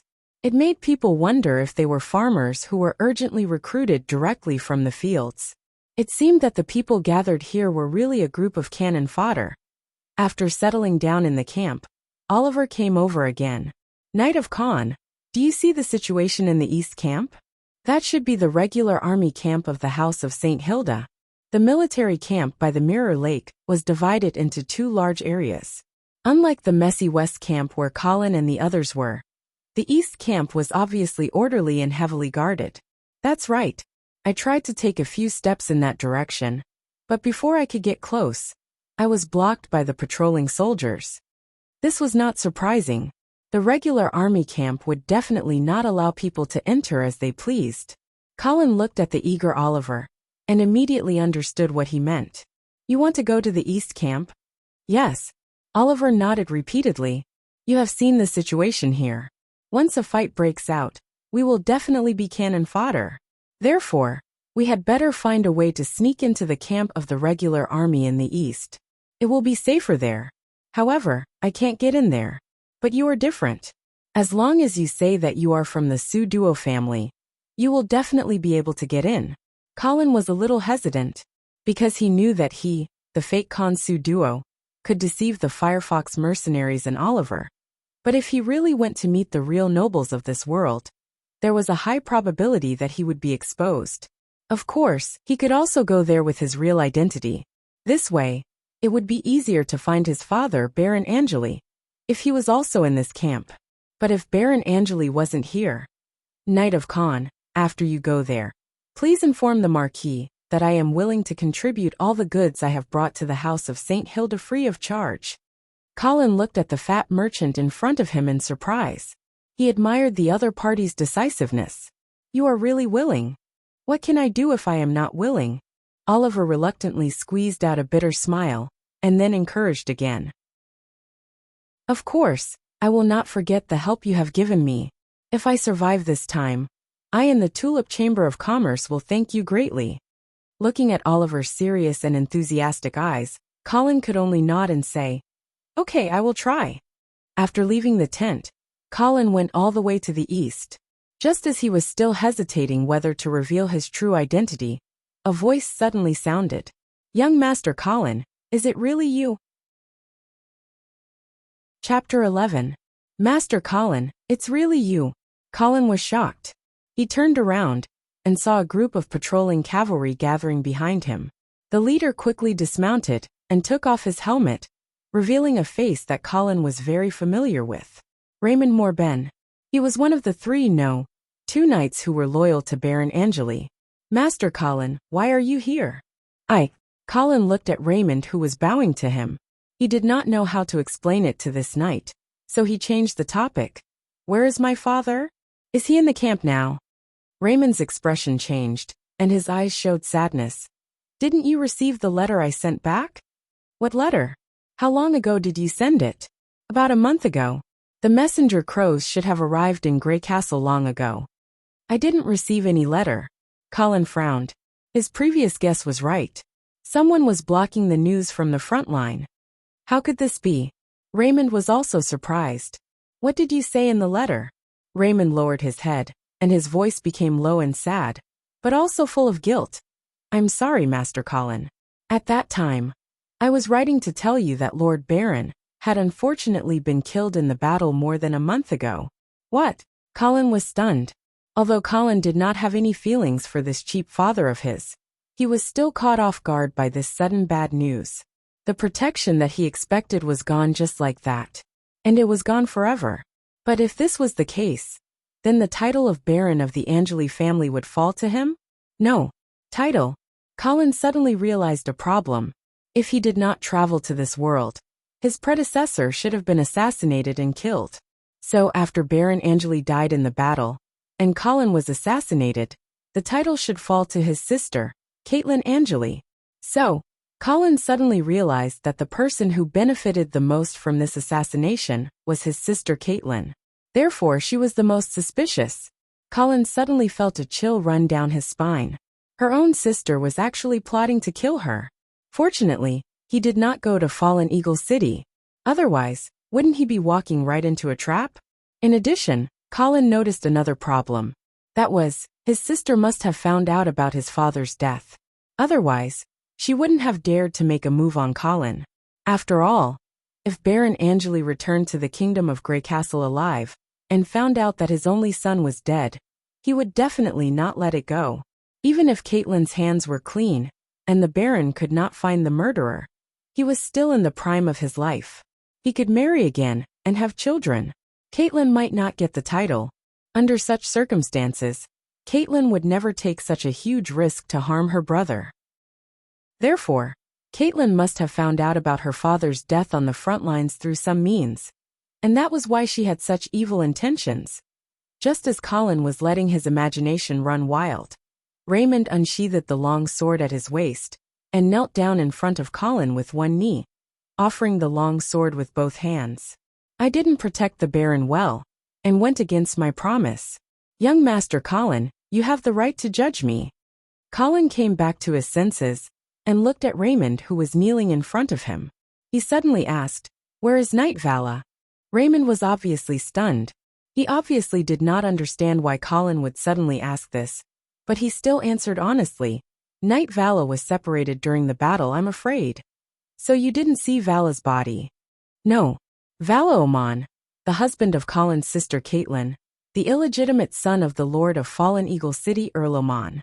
At first, Baron Angeli was against the idea of marrying Angeli. Although Vala was the Earl's illegitimate son, his bloodline was not pure and his status was low. Baron Angeli was not the kind of person who would cling to the rich and powerful, so he was not willing to let his daughter marry an illegitimate son. But unexpectedly, Caitlin and Vala fell in love with each other and acted as if they were willing to do anything for love. It almost turned into a Romeo and Juliet story from another world. In the end, the Baron could not do anything about his daughter, and seeing that Vala was indeed outstanding and was already a level 2 knight at such a young age, he finally agreed to the marriage. This time, Vala was also on the front lines, and he actually went missing during the battle. This time, Colin was 90% sure that Vala was the one who sent the news to his sister. As for why his news was not blocked, it was probably because Earl Oman had played a part in it. Perhaps Earl Oman was the real mastermind of the assassination. After all, after Caitlin inherited the title, her child with Vala would be the next in line. This way, the Angeli family's Baron position would naturally flow into the Oman family. Earl Oman. Colin mulled over this influential name in the northern frontier, and a fierce look flashed in his eyes. Then, he took the long sword from Knight Raymond, who was half kneeling in front of him, and slowly swung it at his neck. Raymond closed his eyes and did not move. The longsword fell on Raymond's shoulder, but it did not move forward. "Knight Raymond Mobin, are you willing to pledge your loyalty to me?" Raymond suddenly raised his head and looked at Colin. His eyes were mixed with shock, guilt, and a trace of relief from surviving a disaster. Of course, Colin would not kill Raymond. Through the test just now, he had already confirmed Raymond's loyalty. A traitor would not expose his neck to his master's longsword. Colin admired Raymond's almost pedantic loyalty, especially after experiencing Knight Carter's betrayal and witnessing the filial son Sar's act of killing his father for glory. An honest man like Knight Raymond was hard to come by. Bang! Raymond's left hand hit his chest fiercely, maintaining his half-kneeling position, and loudly swore. "I, Raymond Mobin, today offer my unparalleled loyalty to the great roaring white bear, Baron Colin Angeli. For as long as I live, your will be my goal, and where your sword points, I will follow. I swear in the name of the Mobin family's ancestors that I will always be loyal to you." The roaring white bear was the emblem of the Angeli family. As for the Baron position, strictly speaking, Colin had not yet obtained it. After all, he still needed to be recognized by the Duke of St. Hilda. However, as the first successor of the Angeli family, and with the death of the old Baron, it was not wrong for Raymond to address Colin as such. After all, as long as the Angeli family's territory was not lost, and Colin did not betray the country, then, even the Duke of St. Hilda could not stop him from inheriting the Baron position. "Get up." Colin smiled as he got Raymond to stand up and returned the sword to him. He then asked, "What about you? Where is Marquis Charles's tent? I would like to pay him a visit and understand the current situation of this army, as well as their next move." "Marquis Charles." Raymond's expression suddenly became awkward. "Marquis Charles is not in the camp." "What?" Chapter 12. The Marquis is not here? Yes. Then where is he now? In the center of the camp on the east side of the Mirror Lake, in the largest and most luxurious tent, A man and a woman were talking. If Colin were here, he would immediately recognize the man kneeling on the ground as the knight of the House of St. Hilda, who had issued an emergency recruitment order to the Firefox mercenaries. That knight who had been so arrogant was now bowing and groveling in front of him. The Marquis. Faced with the woman's question, the knight was hesitant. Knight Bliss, if this question involves military orders, you don't have to say it. The woman did not make things difficult for the knight and said softly. This was a tall and slender woman, wearing a slightly loose snow-white fox fur coat. Her beautiful golden hair hung down from her shoulders and back. Her hair flashed with light as if it had some kind of magic, making people not dare to look closely, but they couldn't help but be captivated by it. A layer of translucent black veil covered her face, but the elegance and nobility that went deep into her bones could not be hidden. Her every move had an irresistible temperament. This kind of bossy temperament could only be possessed by real aristocrats. However, the mage hat on her head and the purple staff in her hand showed that she was a mage. This was somewhat strange, because, in the human empires of this world, although nobles and mages could not be considered as mortal enemies, they were two kinds of creatures that did not fit in. The reason was simple: mages had no faith.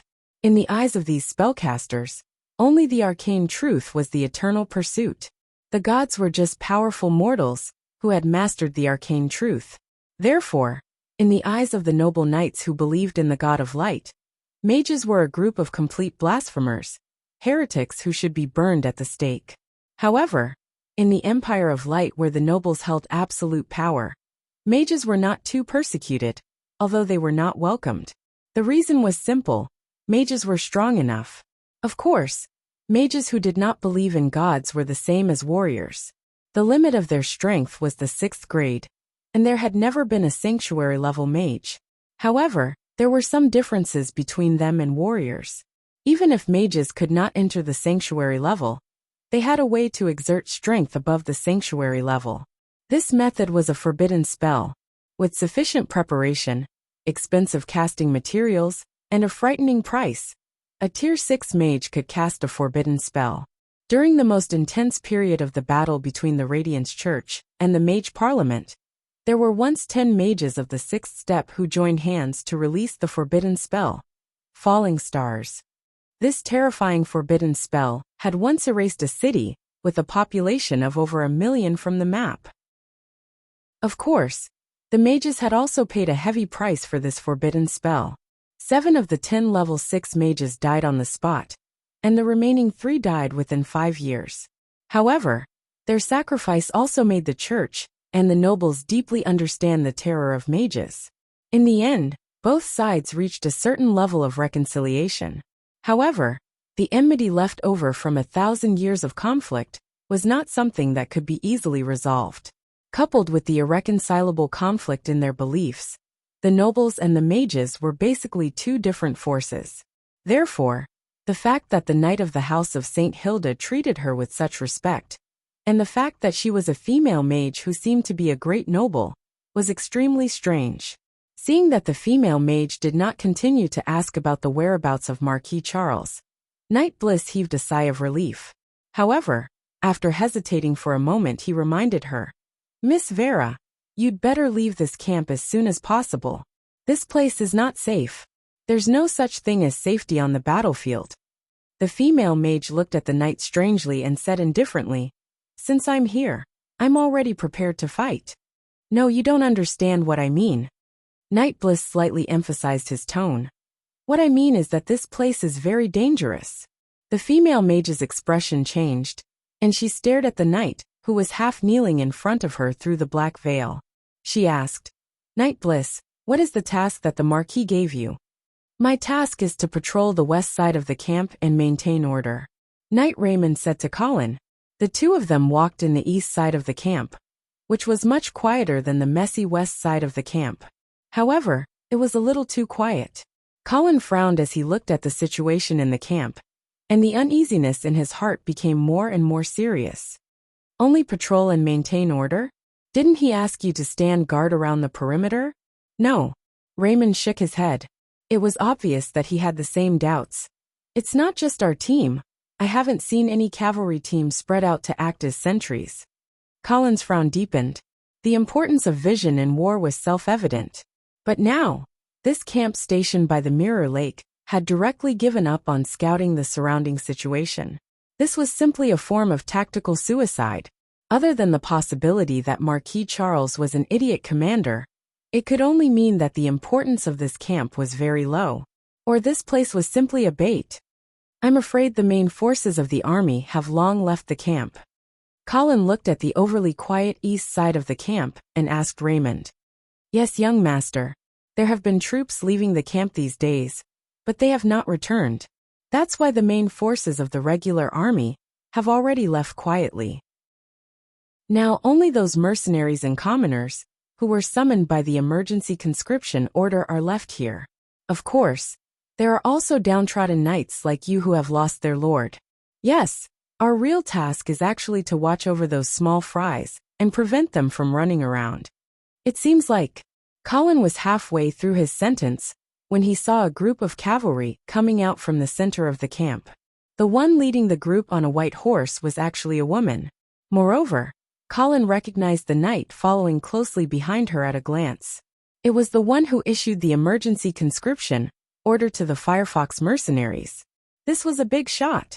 Colin, who had already realized that he was in danger, immediately walked over. Since he could not find Marquis Charles, then, finding this big shot in front of him, should be able to help him escape the fate of being cannon fodder. However, Colin had only taken a few steps when he was frightened by the ear-piercing sound of the bugle. Woo! Colin suddenly turned his head and saw a flock of birds in the forest in the north. Then, as the earth trembled, a thin black and white line appeared on the horizon. The trolls were here. Like a drop of water dripping into a boiling pot of oil, the entire Mirror Lake camp immediately boiled. Enemy attack! Enemy attack! Don't run around. Line up! Line up and face the enemy. The shouts of the officers had no effect at all. The motley crew that had gathered in the west side of the camp was suddenly startled and in complete chaos. This was the consequence of not having a sentry cavalry. When the enemy attacked, there was simply no time to react. In fact, even if there was enough time to react, it was impossible for the small fries in this camp, who had been urgently conscripted, to resist the trolls' regular army. Colin was very clear that what was about to happen would definitely be a one-sided massacre. Thus, he pointed at the woman who was hurriedly running east and said to Raymond, "Let's go. Let's follow her closely." Chapter 13. Kill. The enormous giant demon army was like a wave from hell. It carried a power that could crush everything as it swept toward the Mirror Lake camp. For a moment, it was as if the heavens were falling and the earth was splitting apart. The weak defensive line that the Mirror Lake camp had barely managed to organize collapsed under this attack. Plop! Plop! Under the assault of the troll army, the collapsed human army was squeezed into the icy lake. Only in the east and west were a few scattered human soldiers, who saw that the situation was not good, and managed to escape before the troll army closed in. Awoo! The ground began to tremble amidst the wolf howls. 2 wolf cavalry units split off from the flanks of the troll army, one in the east and one in the west, chasing after the human deserters. Splash! A huge wave suddenly appeared on the calm surface of Mirror Lake, charging toward the troll demon wolf cavalry on the east side of the battlefield. Stop advancing! The leader of the wolf cavalry roared. However, the charging wolf cavalry could not control their momentum at all. The huge wave was like a terrifying hand smashing down. Bang! Hundreds of wolf cavalry were instantly swallowed. There was no trace of blood, nor were there any pieces of flesh or broken bones. The huge wave immediately froze when it came into contact with the ground, forming an ice wall more than 10 meters tall in front of the troll demon wolf cavalry. Within the ice wall, the troll demon wolf cavalry still maintained their charging posture when they were alive. It was lifelike. This terrifying turn of events caused the wolf cavalry behind to stop in their tracks. They hesitated in front of the ice wall, their faces filled with fear. Just as the human deserters were about to run further and further away, a bright red spear shot out from the center of the troll army drawing a long trail of blood in the sky before finally piercing into the ice wall. Crack! A crack appeared on the ice wall. Then, even more cracks extended from where the spear had pierced, covering the entire wall like a spiderweb. Bang! The ice wall shattered. Countless pieces of ice fell to the ground along with the remains of the wolf cavalry. Chase! Following the leader's order, the wolf cavalry unit regrouped and once again chased east. But this time, the wolf riders were no longer as arrogant as they were at the beginning. There's a magician among the human deserters? A troll general riding a white wolf picked up the blood-red spear that had fallen to the ground as he stepped on the shattered ice. It was obvious that he was the one who had broken the ice wall blocking their way. Quake, you go after it too. This should be a big fish.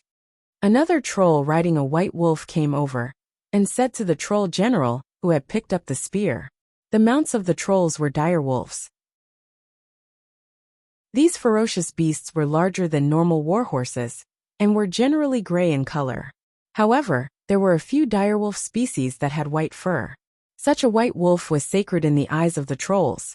It was the incarnation of the war god that they worshipped. Therefore, only the high-status trolls had the right to use a white wolf as a mount. Yes, Quaker bowed respectfully, then led a team of wolf riders to the east, whistling through the air. The ice wall spell here was only a small interlude. On the main battlefield, the human army that had been put together at the last minute had long been defeated. They were either kneeling and begging for mercy, or being chased into the mirror lake by the trolls. Only a few people were still resisting with all their might, trying to fight their way out of the encirclement. In fact, there were quite a few remnants of the human army that had managed to escape. Because the trolls seemed to have some misgivings, they didn't put all their forces into the encirclement to intercept the scattered human army. Instead, they left more than half of their elite troops in the rear as a reserve, as if guarding against something. The slaughter was still ongoing. The flowing blood kept converging into the mirror lake, dyeing half of the lake's surface a dazzling red. The suffocating smell of blood attracted flocks of vultures.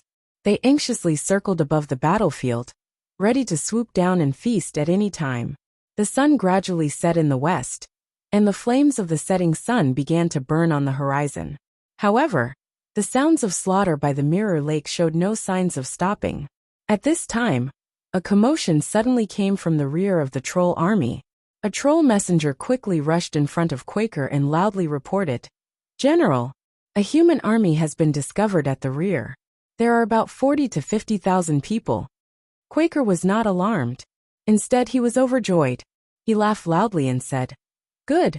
That little lion finally dares to show his face. Haha, let's teach him a good lesson." The emblem of the House of St. Hilda, the master of the northern frontier, was a golden lion. The little lion that Quaker mentioned was obviously the son of the Duke of St. Hilda, Marquis Charles. This Marquis should have been the highest commander of the human side in this battle, overseeing the Mirror Lake camp and fighting the trolls to the death. However, he was clearly unwilling, or rather, did not dare to face the troll army head-on. Instead, he issued an emergency conscription order and recruited a group of troops and militia to fill the Mirror Lake camp as bait. He himself led the real army to launch a sneak attack from the rear, while the trolls were attacking the Mirror Lake camp.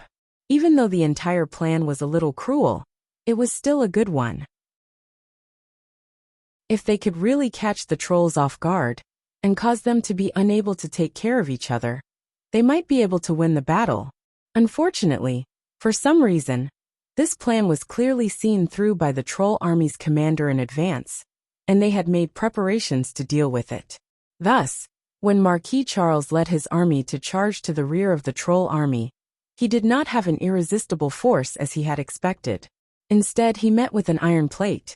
A fierce battle thus began. It was late at night.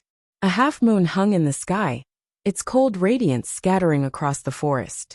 A group of human cavalrymen were setting up camp in the forest, but they did not dare to start a fire to cook. They were worried that they would expose their target and attract their pursuers. It had been 3 days since the defeat at the Mirror Lake. After 3 days of fleeing, killing, and bloodshed, this team of more than 500 people was now left with a little over 100 people. It was indeed a miracle that they could last until now under the encirclement of the troll-demon-wolf cavalrymen. Of course, this was also because their battle strength was indeed strong. Furthermore, there was a spellcaster among them. In a head-on battle, a mage would be completely defeated by a knight, or even a warrior of the same level. This was because no one would foolishly stand in place and wait for a mage to finish chanting without interrupting or dodging. However, on the battlefield, the role of a mage would far exceed that of a knight of the same level. The ice wall that blocked the wolf cavalryman was a good example. It was a level 3 spell that ended the lives of hundreds of wolf cavalrymen in an instant.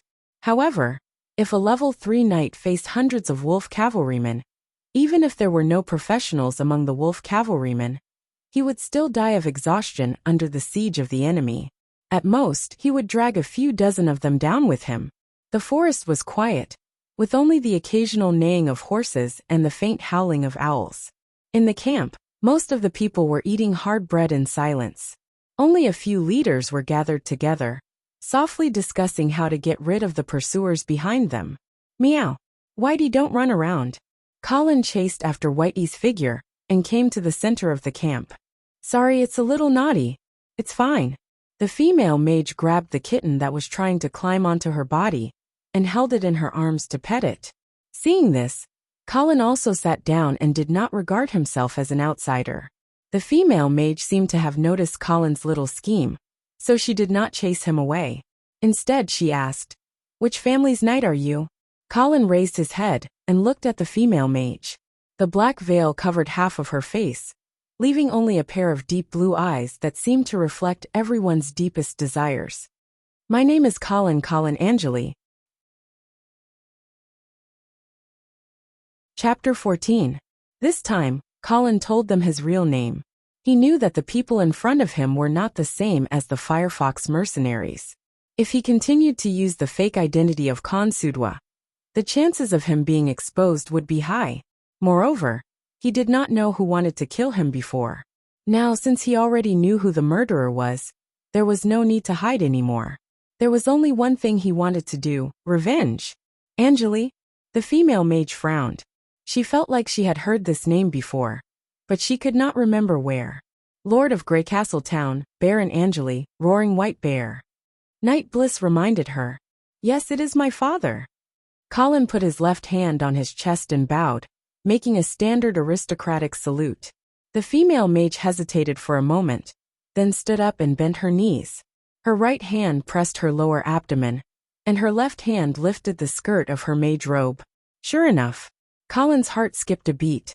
This female mage was really a noble. He a mage among nobles. This is really interesting. Moreover, looking at the respectful attitude of Knight Bliss, and the way he protected her all the way, this female mage probably had a close relationship with the House of St. Hilda. However, Colin did not have the intention to investigate her real identity. Now, the relationship between the nobles of the Empire and the Mage Parliament was cold, so this female mage, who was born a noble, was naturally an awkward existence. She had been hiding her face all this time, because she did not want others to know her real identity. Colin came here with the help of Whitey, hoping to establish a relationship with the real owner of the northern frontier, the House of St. Hilda. This was the key to him being able to avenge his predecessor and completely get himself out of danger. I didn't expect Knight Colin to be in the Mirror Lake camp. Bliss looked at Colin expressionlessly. His indifferent eyes had a trace of scrutiny. It's just a coincidence. Colin answered vaguely, then changed the topic, and asked about the purpose of this trip. May I ask, what are we going to do next? Knight Colin, do you have any suggestions? Bliss did not answer Colin's question.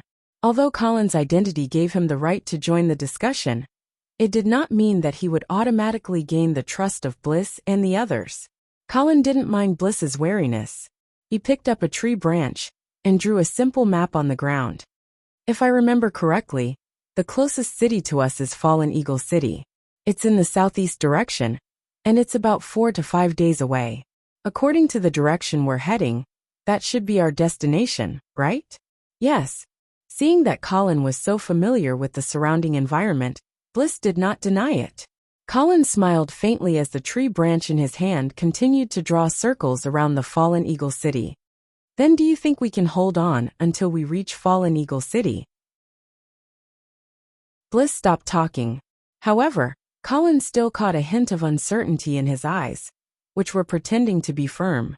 Along the way, the small cavalry team left behind by the house of St. Hilda, in the Mirror Lake camp, had suffered heavy casualties. However, the pursuers behind them seemed to be endless, and they were getting closer and closer. Obviously, Bliss was beginning to feel that the situation was not good. "Night, Colin, do you have any suggestions?" This time, it was the female mage who asked. Colin smiled as he drew a big X on the Fallen Eagle City and said firmly, "We can't go to Fallen Eagle City. That's a dead end." The female mage frowned, seemingly unhappy with Colin's assertion. However, Night Bliss beside her asked, "Then in your opinion, which direction should we go?"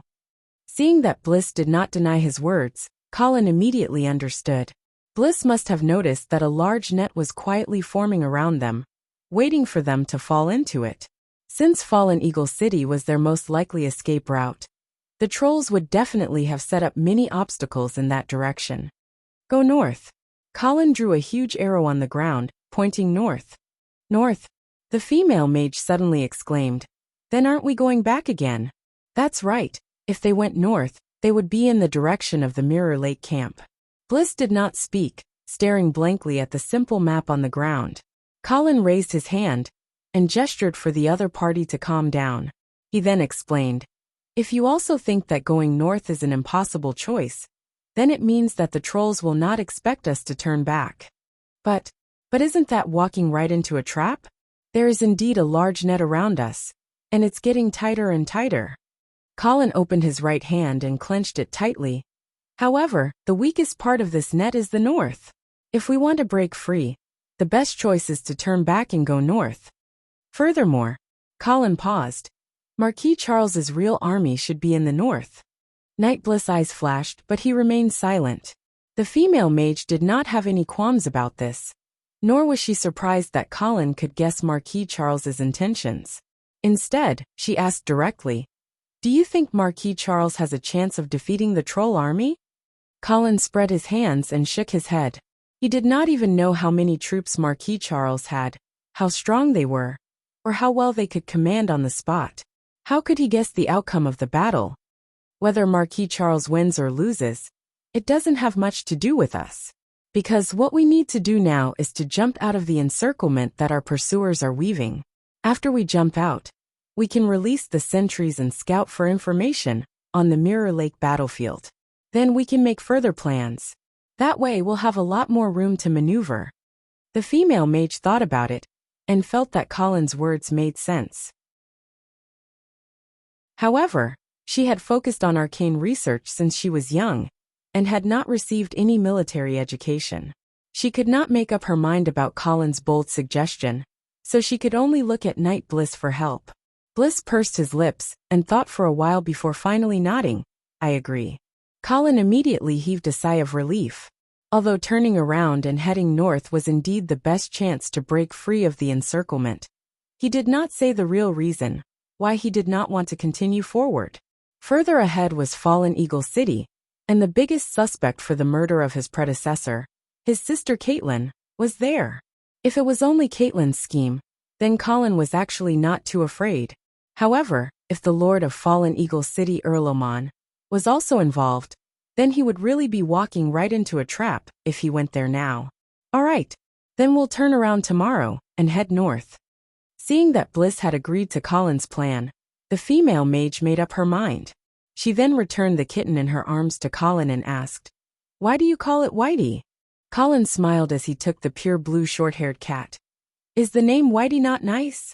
"No, it's a little unexpected." "Haha." Colin laughed and replied pointedly, "Is it a good thing to always let others guess what you're thinking?" The female mage laughed as well, her large eyes turning into crescent moons. "That makes sense." Chapter 15. Beside a small stream in the forest, a troll demon wolf rider was fetching water. Around him, 4 of his companions were on guard. Those who were experienced in surviving in the wild knew the importance of a water source, but it was also because of its importance that it became a natural trap. One of the wolf riders finished fetching water and signaled to his companions to take over.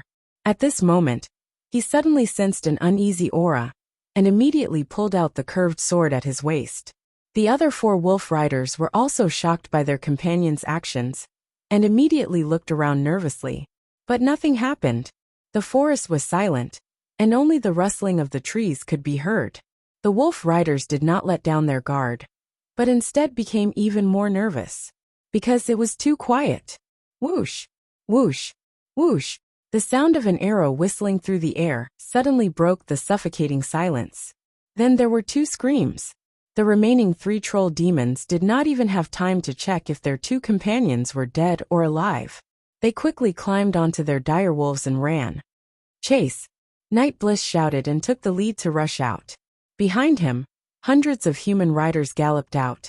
The quiet morning was completely broken, and the bloody prelude to a massacre was played once again. Normally, direwolves were better than warhorses when it came to sprinting over short distances, but their stamina was relatively weaker when it came to long-distance attacks. Therefore, after the 3 troll demon wolf riders charged out for a distance, not only did they not shake off the pursuers behind them, they were getting closer and closer. Furthermore, after they closed the distance, the arrows of the humans came flying again. Not long later, 2 more wolf riders were killed by the arrows. Seeing this, the last remaining wolf rider stabbed his blade into the direwolves, but with bloodshot eyes. In pain, the direwolf instantly sped up and pulled some distance away from its pursuers. But the speed buff from self-harm did not last for long. The direwolf that had lost too much blood was slowly losing its stamina. In the end, it was still caught by the human riders and fell to the ground after being shot by an arrow. The troll rolled a few times on the ground, then got up pathetically and wanted to continue running forward. Whoosh! Bliss urged his horse to catch up and cut off the troll's head with a single slash. Before he could catch his breath, there was a commotion in the forest in front of him. And then, more troll demon wolf riders jumped out. He was still one step too slow. Bliss sighed inwardly. He knew that he hadn't dealt with the troll sentinels fast enough, and had attracted even more enemies. Line up. After estimating the distance between them and the wolf riders, Bliss knew that he couldn't avoid this battle, so he ordered loudly. Advance! The human cavalrymen who had just run for a while took a breather. Under Bliss's orders, they pulled down their visors again and prepared to face the enemy. Speed up! Fortunately, there weren't too many wolf riders attacking them, so they could still fight. Charge! As the distance between them narrowed, both sides entered the sprinting stage at the same time. There was no retreat, no evasion, and no mercy. When enemies meet on a narrow path, the brave wins.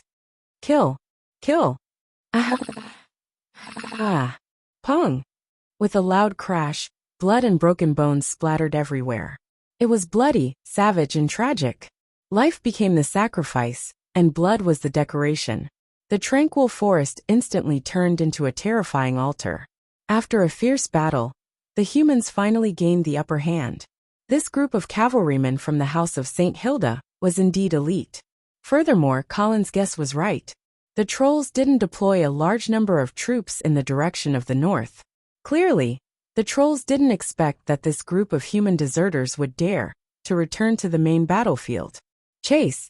Seeing that the remaining dozen trolls wanted to escape, Bliss immediately gave the order to pursue. He couldn't let these fellows escape, or they would definitely attract more troops. At this moment, a blue light suddenly bloomed in the forest. It was as if the season had suddenly changed in the direction the trolls were retreating in. A layer of frost covered the ground and treetops at a speed visible to the naked eye. Then it instantly enveloped the direwolves, making it difficult for them to move. It's magic! The leader of the wolf riders cried out in pain, despair in his eyes. Yes! The female wizard hiding at the back had finally completed her incantation. A grade 3 spell, Frost Nova, was cast at the perfect moment, slowing down the speed of the wolf riders' escape. Kill them all! Bliss took the opportunity to lead his troops forward, beheading the trolls that seemed to have been slowed down. Colin rushed to the front of the leader of the Wolf Riders and chopped off his right hand that was holding the weapon, but didn't kill him with another strike. I'll see if I can get any information out of him. Colin dragged the half-dead leader of the Wolf Riders and shouted at Bliss. All right. But you better hurry, we can't stay here for too long. Bliss nodded and then loudly ordered his subordinates. Hurry up, hurry up. I'll give you 10 minutes to clean up the battlefield. Yes. Young Master Colin, do you need help? Raymond came over. No need, I'll do it myself. Colin rejected Raymond's kind intentions and dragged the leader of the Wolf Riders behind a large tree. He asked, Tell me, are there any other troll troops nearby? Bah! The leader of the Wolf Riders spat out a mouthful of bloody spit and angrily rebuked. I won't tell you even if I die. Colin tilted his head and nimbly dodged the spit. He then took out his dagger and cleanly slit the leader's throat. All right, then go to hell. Huff huff. The leader of the Wolf Riders stared with round eyes as if asking, Why didn't you follow the rules? When the leader had completely stopped breathing, Colin raised his head and looked around. Seeing that no one was paying attention to him, he quietly took out his water skin. Gulp gulp. That's right, Colin's real goal wasn't to interrogate him. He had already noticed in the previous battle that this leader of the Wolf Riders was a warrior. Similar to human knights, warriors were a unique profession of the trolls. They served the god of war, and thus had the potential to advance to the Holy Realm.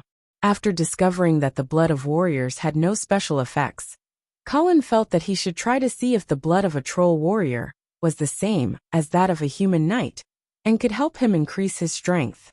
Furthermore, the strength of this leader of the Wolf Riders should be between level 2 and level 3, and should be higher than Colin's current level. Thus, if the blood of a warrior really had an effect, he should soon find out. 10 minutes passed in the blink of an eye. Colin hid the water skin that was filled to the brim and returned to the group. The battlefield had been cleaned up. All the trolls and their mounts had been killed, and their corpses were strewn about the forest. The dead of the humans had been hastily buried. After this battle, there were less than 100 people left in this small group of escapees. Colin did a rough count and found that there were only 70 or 80 people left. With a sigh, Colin mounted his horse and prepared to set off. At this moment, Bliss led the female wizard's warhorse to Colin's side. Knight Colin, Ma'am, what can I do for you? The female wizard lowered her head slightly, as if avoiding Colin's gaze. There was a trace of shyness in her voice. Excuse me, may I ride the same horse as you? Chapter 16. Even through the black veil, Colin could still see that the female mage's face was flushed red. It was only then that he noticed that the female mage's blonde hair had turned white. Furthermore, there was a frosty aura around it. She was losing control of her arcane energy. No wonder she needed help. Of course, it would be my pleasure. Since the female had asked for it, Colin would not be pretentious. He also understood that the reason why she chose him was not because she suddenly took a fancy to him, but because he was the nobleman with the highest status in the team. That's right, class discrimination. But in this world it was so natural.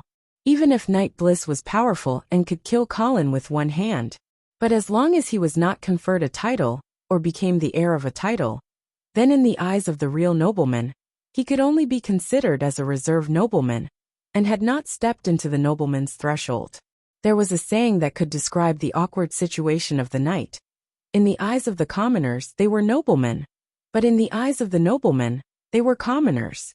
So the female mage of noble birth would rather choose Colin than let Bliss, who she was more familiar with and trusted, get close to her. Of course, it could also be because Bliss needed to lead the team, and could not be distracted. As Colin's thoughts ran wild, he got off the horse and rode on the female mage's warhorse. There was no soft fragrance, only bone-chilling coldness. All of a sudden, the little wildfire that rose in Colin's heart was completely extinguished. The female mage stiffly shrank into Colin's arms, as if looking for warmth and support. Bliss looked at Colin with a slightly warning gaze, then turned to reorganize the team and prepare to leave. Sorry, Knight Colin, My angels have used too much magic and are a little tired. That's why I need to trouble you. Don't say that. You are only like this because you want to help us get out of danger. Don't worry. I will take good care of you. The team set off again. As the speed was not slow, the horse's back was very bumpy. The female mage's body was weak, and she almost completely relied on Colin's embrace to not fall. Are you okay? Colin could feel the female mage in his arms trembling slightly, so he whispered into her ear. Do you need me to slow down? It's all right, there's no need for that. The female mage gritted her teeth. We have to leave this place as soon as possible.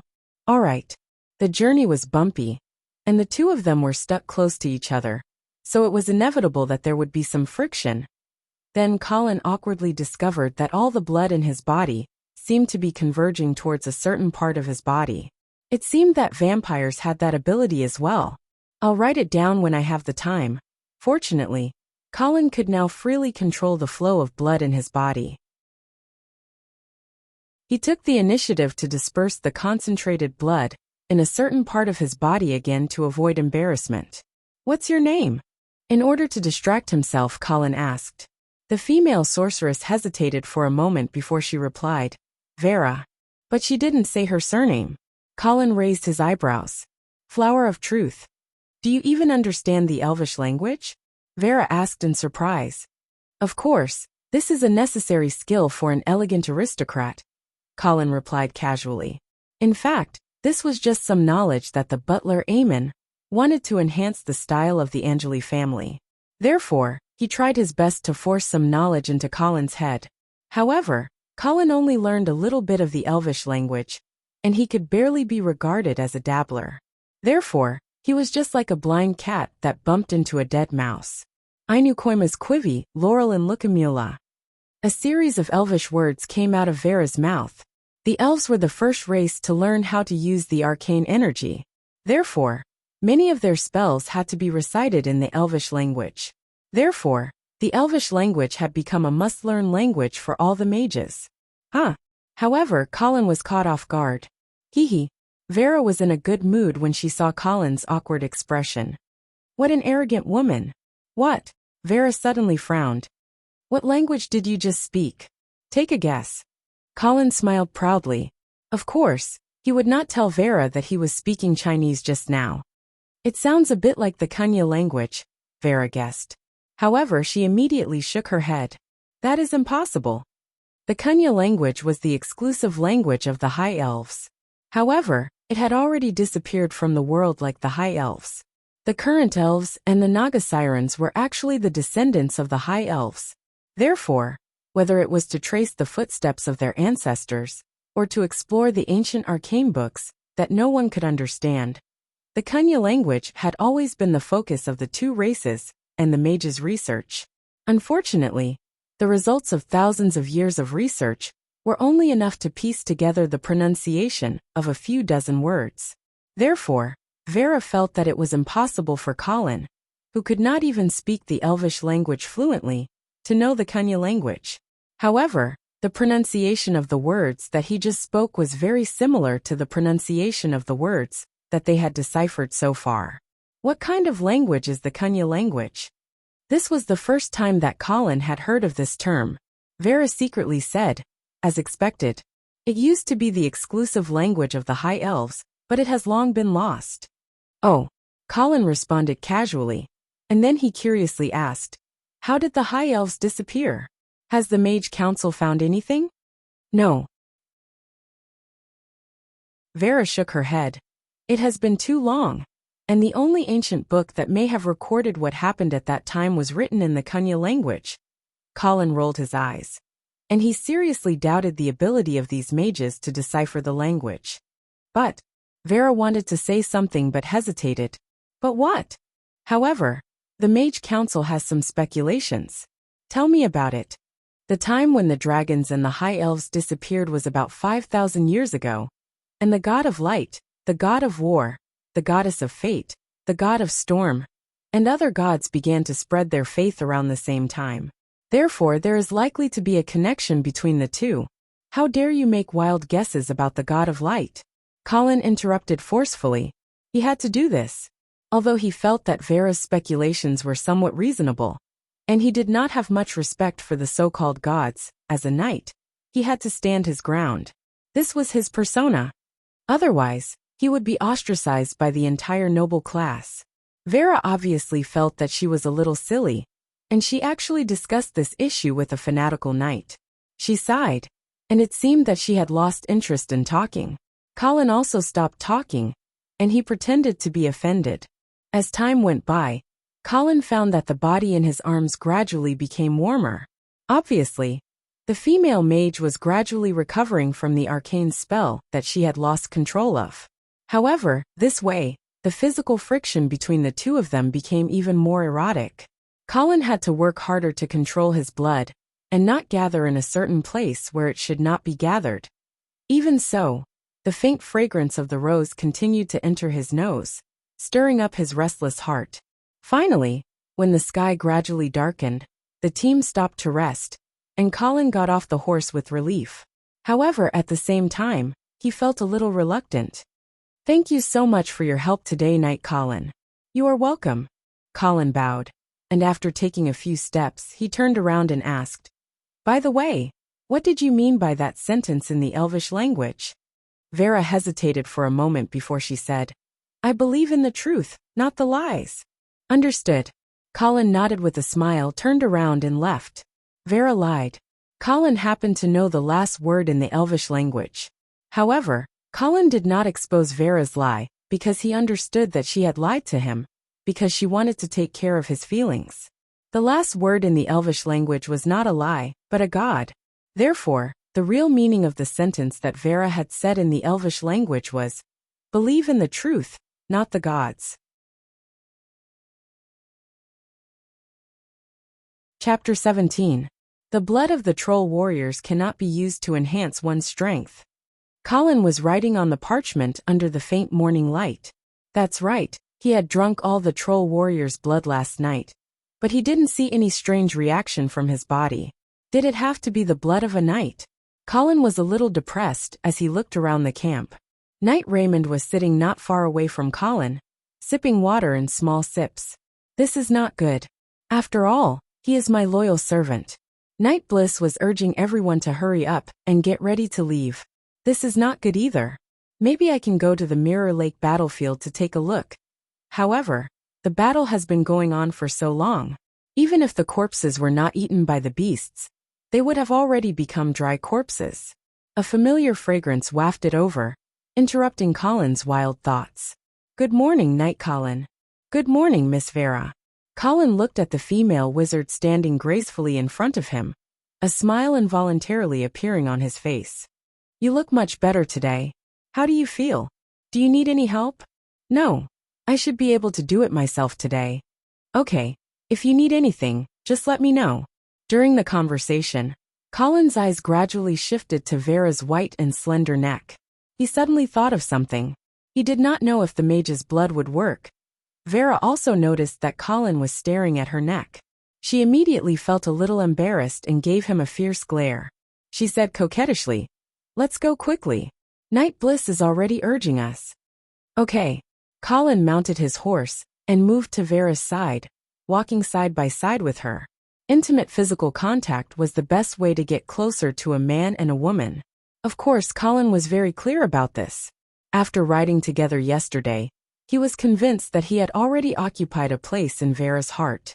Perhaps, even she herself was not aware of this point. Vera was not really angry, and she was talking and laughing with Colin again. The group continued north, and as expected, the journey was much more peaceful. They didn't encounter any more troll armies. There were only a few ignorant bandits and some reckless beasts, but they were all easily dealt with by Knight Bliss. It seemed that Colin's plan was indeed effective. They had temporarily shaken off their pursuers. In order to conserve horsepower, the team gradually slowed down. Colin also took the opportunity to quickly familiarize himself with Vera. However, he still couldn't find out the other party's true identity. She only knew that she had just returned to the northern frontier from Yevil, and when she passed by Mirror Lake, she happened to meet a mercenary group that had received an emergency recruitment order from Marquis Charles. so she followed them to Mirror Lake Camp. Yevil, also known as the Arcane City, was located between the eastern border of the Empire of Light and the Radiant Moon Forest. It used to be the territory of the elves, but after they retreated to the Radiant Moon Forest, it was occupied by the mages. Nominally, Yevil belonged to the Empire of Light, but the highest authority in the city was the Parliament of Mages. Neither the Duke of the Eastern Region, nor the Emperor of the Empire of Light, had any actual control over the Arcane City. Through the conversation, he learned that Vera had gone to Yevil to learn arcane magic when she was very young. So far, she had not returned to the northern frontier for more than 10 years. Her familiarity with the city was even worse than Colin, who had received the memory of his predecessor. Moreover, Vera took the initiative to go to Mirror Lake Camp to help when she saw the emergency recruitment order from Marquis Charles. It could be seen that she had a very close relationship with the House of St. Hilda.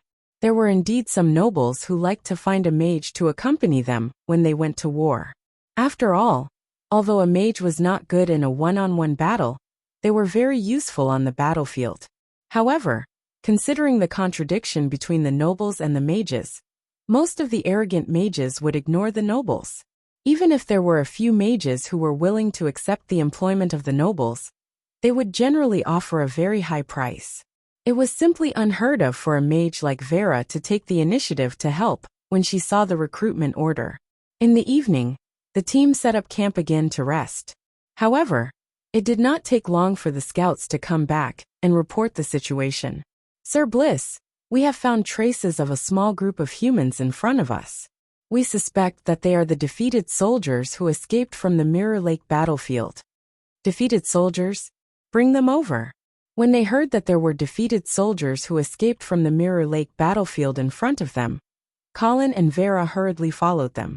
Now, they urgently needed to know the situation at the Mirror Lake battlefield and whether Marquis Charles's plan had succeeded or not. When the suspected defeated soldiers were brought to the camp, Colin discovered that there was actually an old acquaintance among them. "Respected knight, do you still remember me? I am Sar from the Firefox Mercenaries. You were the one who personally handed me the emergency recruitment order from Marquis Charles."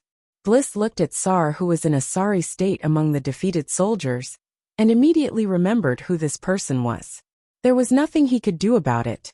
After all, this filial son had killed his father and joined the army, leaving a deep impression on him. "How is the situation at Mirror Lake Camp?" "Terrible. It's too terrible." Sar immediately burst into tears. "There are too many trolls in the mountains. They are killing everyone they see. We can't fight them at all. Many of our brothers have died." Sob. "If I hadn't jumped into the lake when I saw the situation, I am afraid that I would have died." "Did you see the army led by Marquis Charles?" "Marquis Charles?" Sar thought for a moment before he said, Yes, we did see a golden lion flag appear behind the troll army. But what? Stop hemming and hawing." Bliss scolded impatiently. Yes. Sar did not dare to hesitate anymore. He had no choice but to tell the truth. "But the army led by Marquis Charles seems to have retreated." Everyone fell silent immediately. Retreated? This was obviously Sar's way of saying it. The real situation was that they had retreated. This bad news made everyone a little confused for a while. They did not expect that they would have to face an even more terrifying troll army right after they got rid of their pursuers. Just as everyone was still digesting this bad news, Bliss suddenly asked, "Are there any pursuers behind you?" Sar quickly replied, "No. There was indeed a small troll army chasing after us in the first few days, but they gradually disappeared. Maybe they don't think that we are important anymore." Bliss was relieved. He turned around and looked at Vera. "Miss, what should we do next?" Vera hesitated for a moment before she subconsciously turned to look at Colin. Colin had gradually become the person she relied on, because he had successfully helped everyone get rid of their pursuers. Colin glanced at the group of defeated soldiers and lowered his voice. "We still have to find out the whereabouts of the troll army before we can make further plans. However, the first thing we have to do now is to get rid of this group of defeated soldiers." "Why? They're also humans. Vera cried out in alarm. Colin rolled his eyes and patiently explained in a low voice. The reason we were able to shake off the pursuers before was because we are all cavalry and have high mobility. Now if we don't abandon these two-legged soldiers, Sir Knight. The Firefox mercenaries were almost wiped out in the battle at the Mirror Lake. However, I am still willing to follow you and avenge our brothers who have died. Sir seemed to have realized something, and he immediately shouted loudly. Moreover, under his incitement, many of the defeated soldiers also began to shout. That's right. Avenge our brothers. Sir, please lead us back. Don't abandon us. Revenge. Revenge. Seeing that many of the cavalry soldiers were also incited, Colin had no choice but to shut up. He then looked at Vera with a serious expression, hoping that she would make the right choice. However, Vera looked at Colin and said, They are also my companions. I will not abandon them. After that, she turned around and calmed down the excited soldiers. Colin sighed helplessly and frowned as he looked at the filial son. Sir also looked at him. As soon as the two of them met each other's eyes, they immediately looked away. Chapter 18. Colin did not think that he was a saint at all. However, he did not expect to meet someone like that. However, this was not surprising at all. Although Vera was very powerful, she was still young after all. Moreover, she spent most of her time studying arcana in the Viel Tower. She had not experienced the cruelty of the world yet. Therefore, it was understandable that she was naive and a saint. However, what made Colin feel helpless was that Knight Bliss was very clear that he should abandon these defeated soldiers. However, no matter how Colin persuaded him, the Knight of the House of St. Hilda refused to disobey Vera's will. This made Colin angry, but he was also somewhat puzzled. What was Vera's real identity? In Colin's opinion, Bliss's strength was already at the fourth step. A knight of that rank could definitely be considered a core member of the St. Hilda family. His status definitely wouldn't be low. So, why was he so obedient to this female mage, and even willing to sacrifice his own life for her?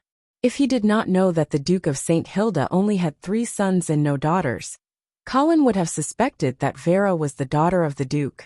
Although Colin was disappointed with the future of this team, he did not panic too much. After all, even if the wolf cavalry caught up with them, he could still pretend to be dead and escape. Presumably, there was no one in this world who was better at pretending to be dead than him. Colin was very confident about this. As for the others, they could only pray for their own good. There was nothing he could do. For the next 2 days, everything was still calm. There were no trolls chasing after them, and they did not even encounter any bandits.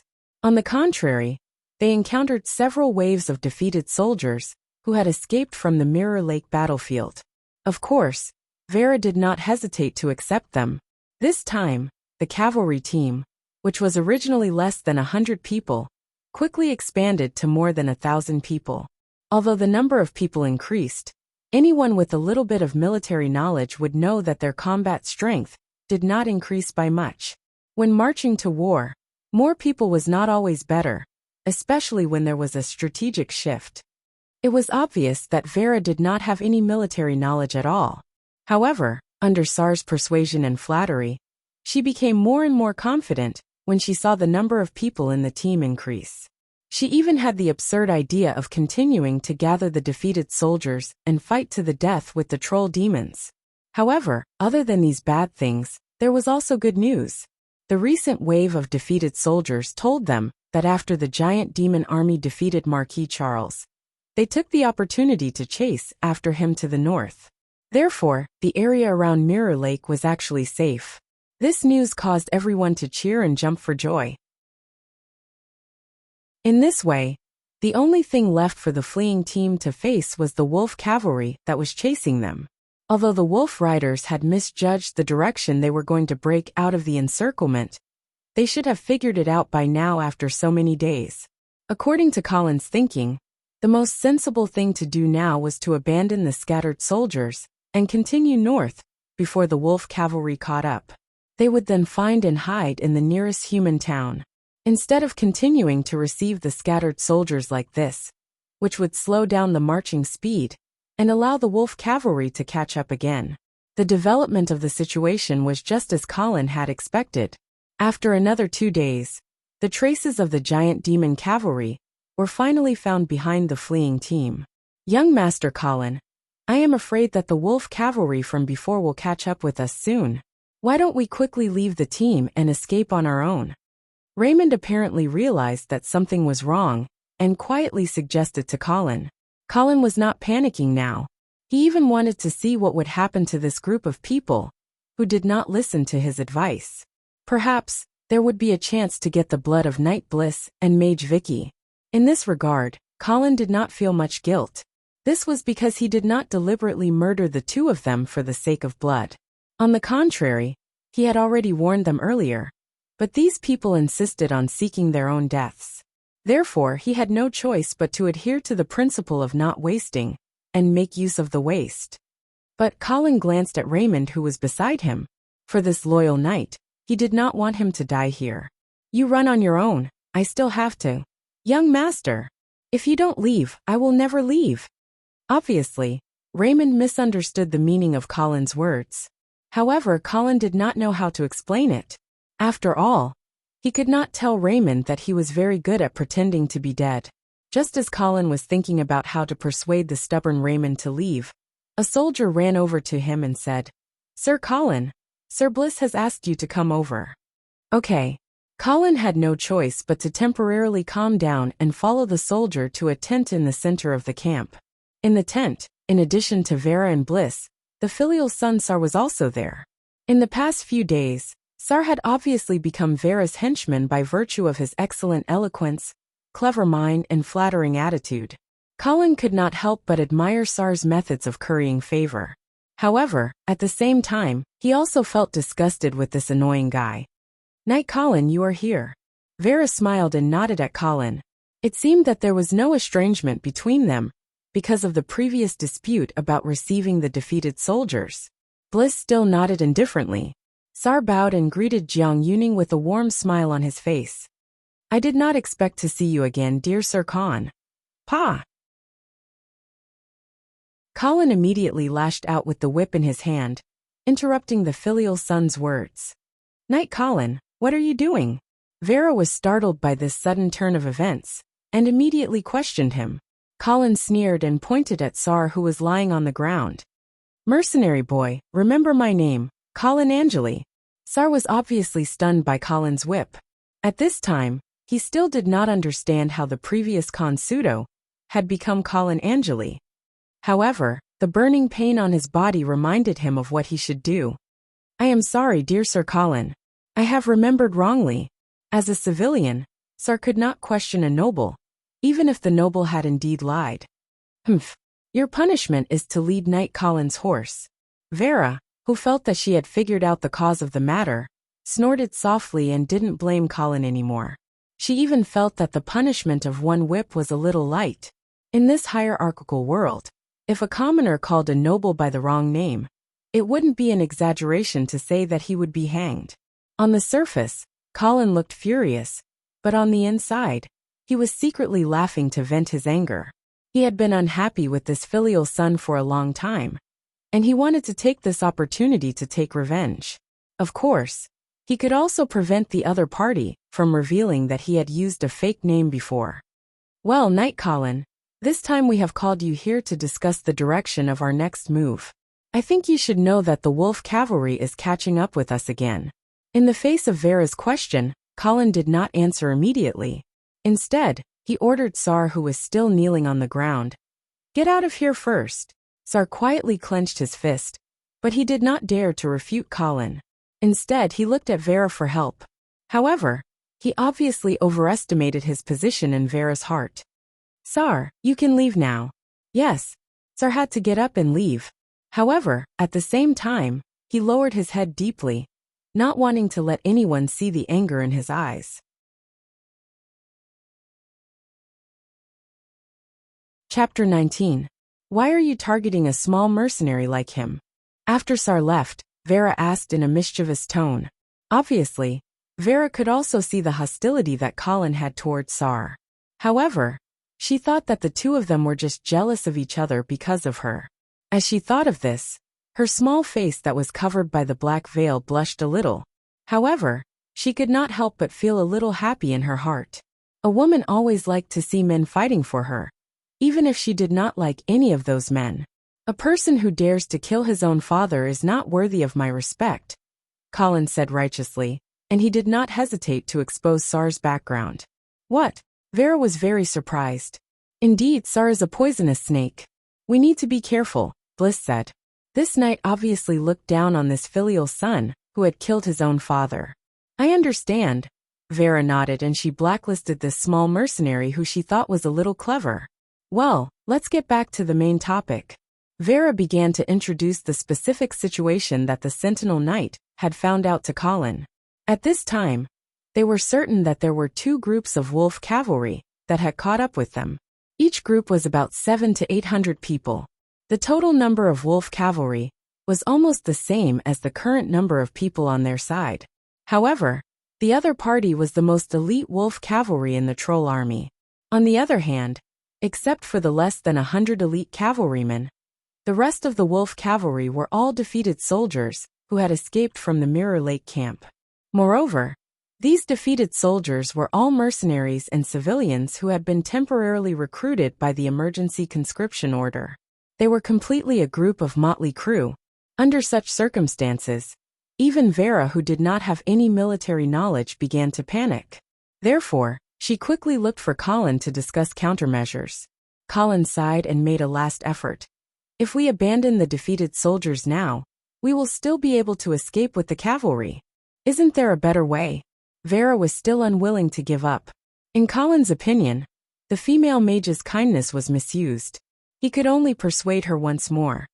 I know you don't want to abandon them, but even if we stay, we won't be able to save them. We'll only lose our lives. Vera did not say anything, but the look in her eyes was still as stubborn as ever. Colin could only turn his head to look at Bliss, hoping that this battle-hardened knight could be more rational. However, Knight Bliss's eyes were filled with determination. I was the one who dragged these people into this battle. I've already abandoned them once. I don't want to abandon them a second time. At this time, Colin finally realized that Bliss had not agreed to accept the defeated soldiers because of Vera's order. Instead, he had agreed to accept the defeated soldiers because he felt guilty. Although in Colin's opinion, he was only acting on the Marquis orders, and could not be considered his fault. Looking at the determined Knight Bliss, Colin sighed in his heart. He knew very well that once a determined person like Bliss had made up his mind, it would be very difficult for him to be persuaded by others.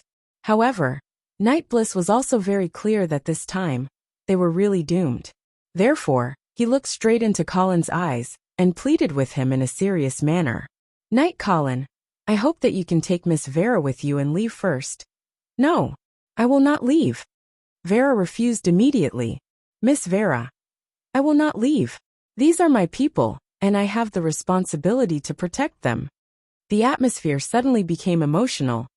Colin felt a headache coming on, and he felt as though he was watching a melodramatic drama. However, he was surprised when he heard Vera say the words, my people, in a hurry. Only a member of the St. Hilda house would have the right to say something like that, and a direct descendant at that. However, the Duke of St. Hilda did not have a daughter. Was she an illegitimate daughter? No. Colin thought about it again. Although the aristocratic laws in this world were very similar to the Middle Ages on Earth, there were still some differences. In this world, illegitimate children had absolutely no right to inherit. The aristocrats here were particularly obsessed with the purity of their bloodline. Even if all the children of the direct line died, the aristocrats would rather choose an heir from the collateral line of the family than pass the title to an illegitimate child. Therefore, even if Vera was really the illegitimate daughter of the Dukes of the North, she was not qualified to say the words, my people. Just as Colin was thinking about Vera's true identity, the argument between the two men in front of him also subsided.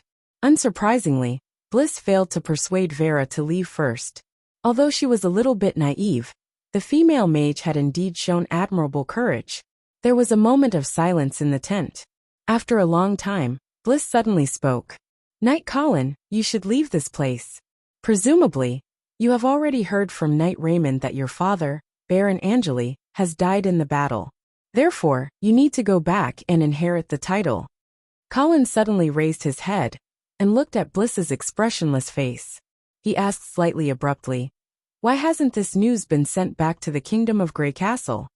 Bliss hesitated for a moment, but he still told the truth. Since the end of last year, the Marquis has ordered to block all news from the front line. Why? Bliss did not answer. However, Colin could guess the answer. It was because the situation at the front line had taken a turn for the worse since then. Marquis Charles had the motive to block the news, whether it was to protect his face or to prevent the people at the rear from wavering.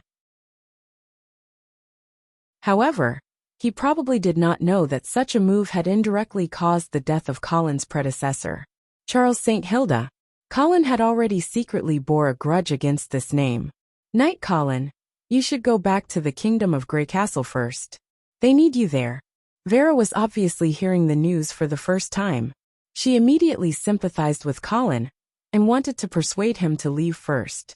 However, Colin put on an impassioned posture and righteously refused. I will not leave either. Whether it is to avenge my father or to protect the glory of the human race, I must stay and fight with the trolls. Of course, Colin would not leave at this time.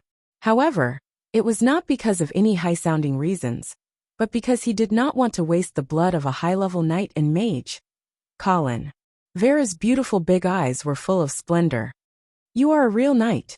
Even Bliss was moved, as if he suddenly looked at Colin with new eyes. The three of them looked at each other for a long time, and the atmosphere in the tent was filled with the atmosphere of sacrifice. Unfortunately, what Vera and Bliss did not know was that Colin was already thinking about how to pretend to be dead. When the three of them gradually calmed down, they finally began to discuss countermeasures. Since they had already decided on the principle of not abandoning, not giving up, then with so many burdens, it was only a matter of time before the wolf cavalry caught up to them. A battle was inevitable. Bliss first began to talk about his battle plan, where to meet the enemy, how to build a simple fortification, how to cooperate with the cavalry and infantry, and so on. Vera listened attentively. However, only God knew how much this female mage, who lacked military knowledge, understood. Colin listened absent-mindedly, as if he was thinking about something else. Knight Colin, Knight Colin? What?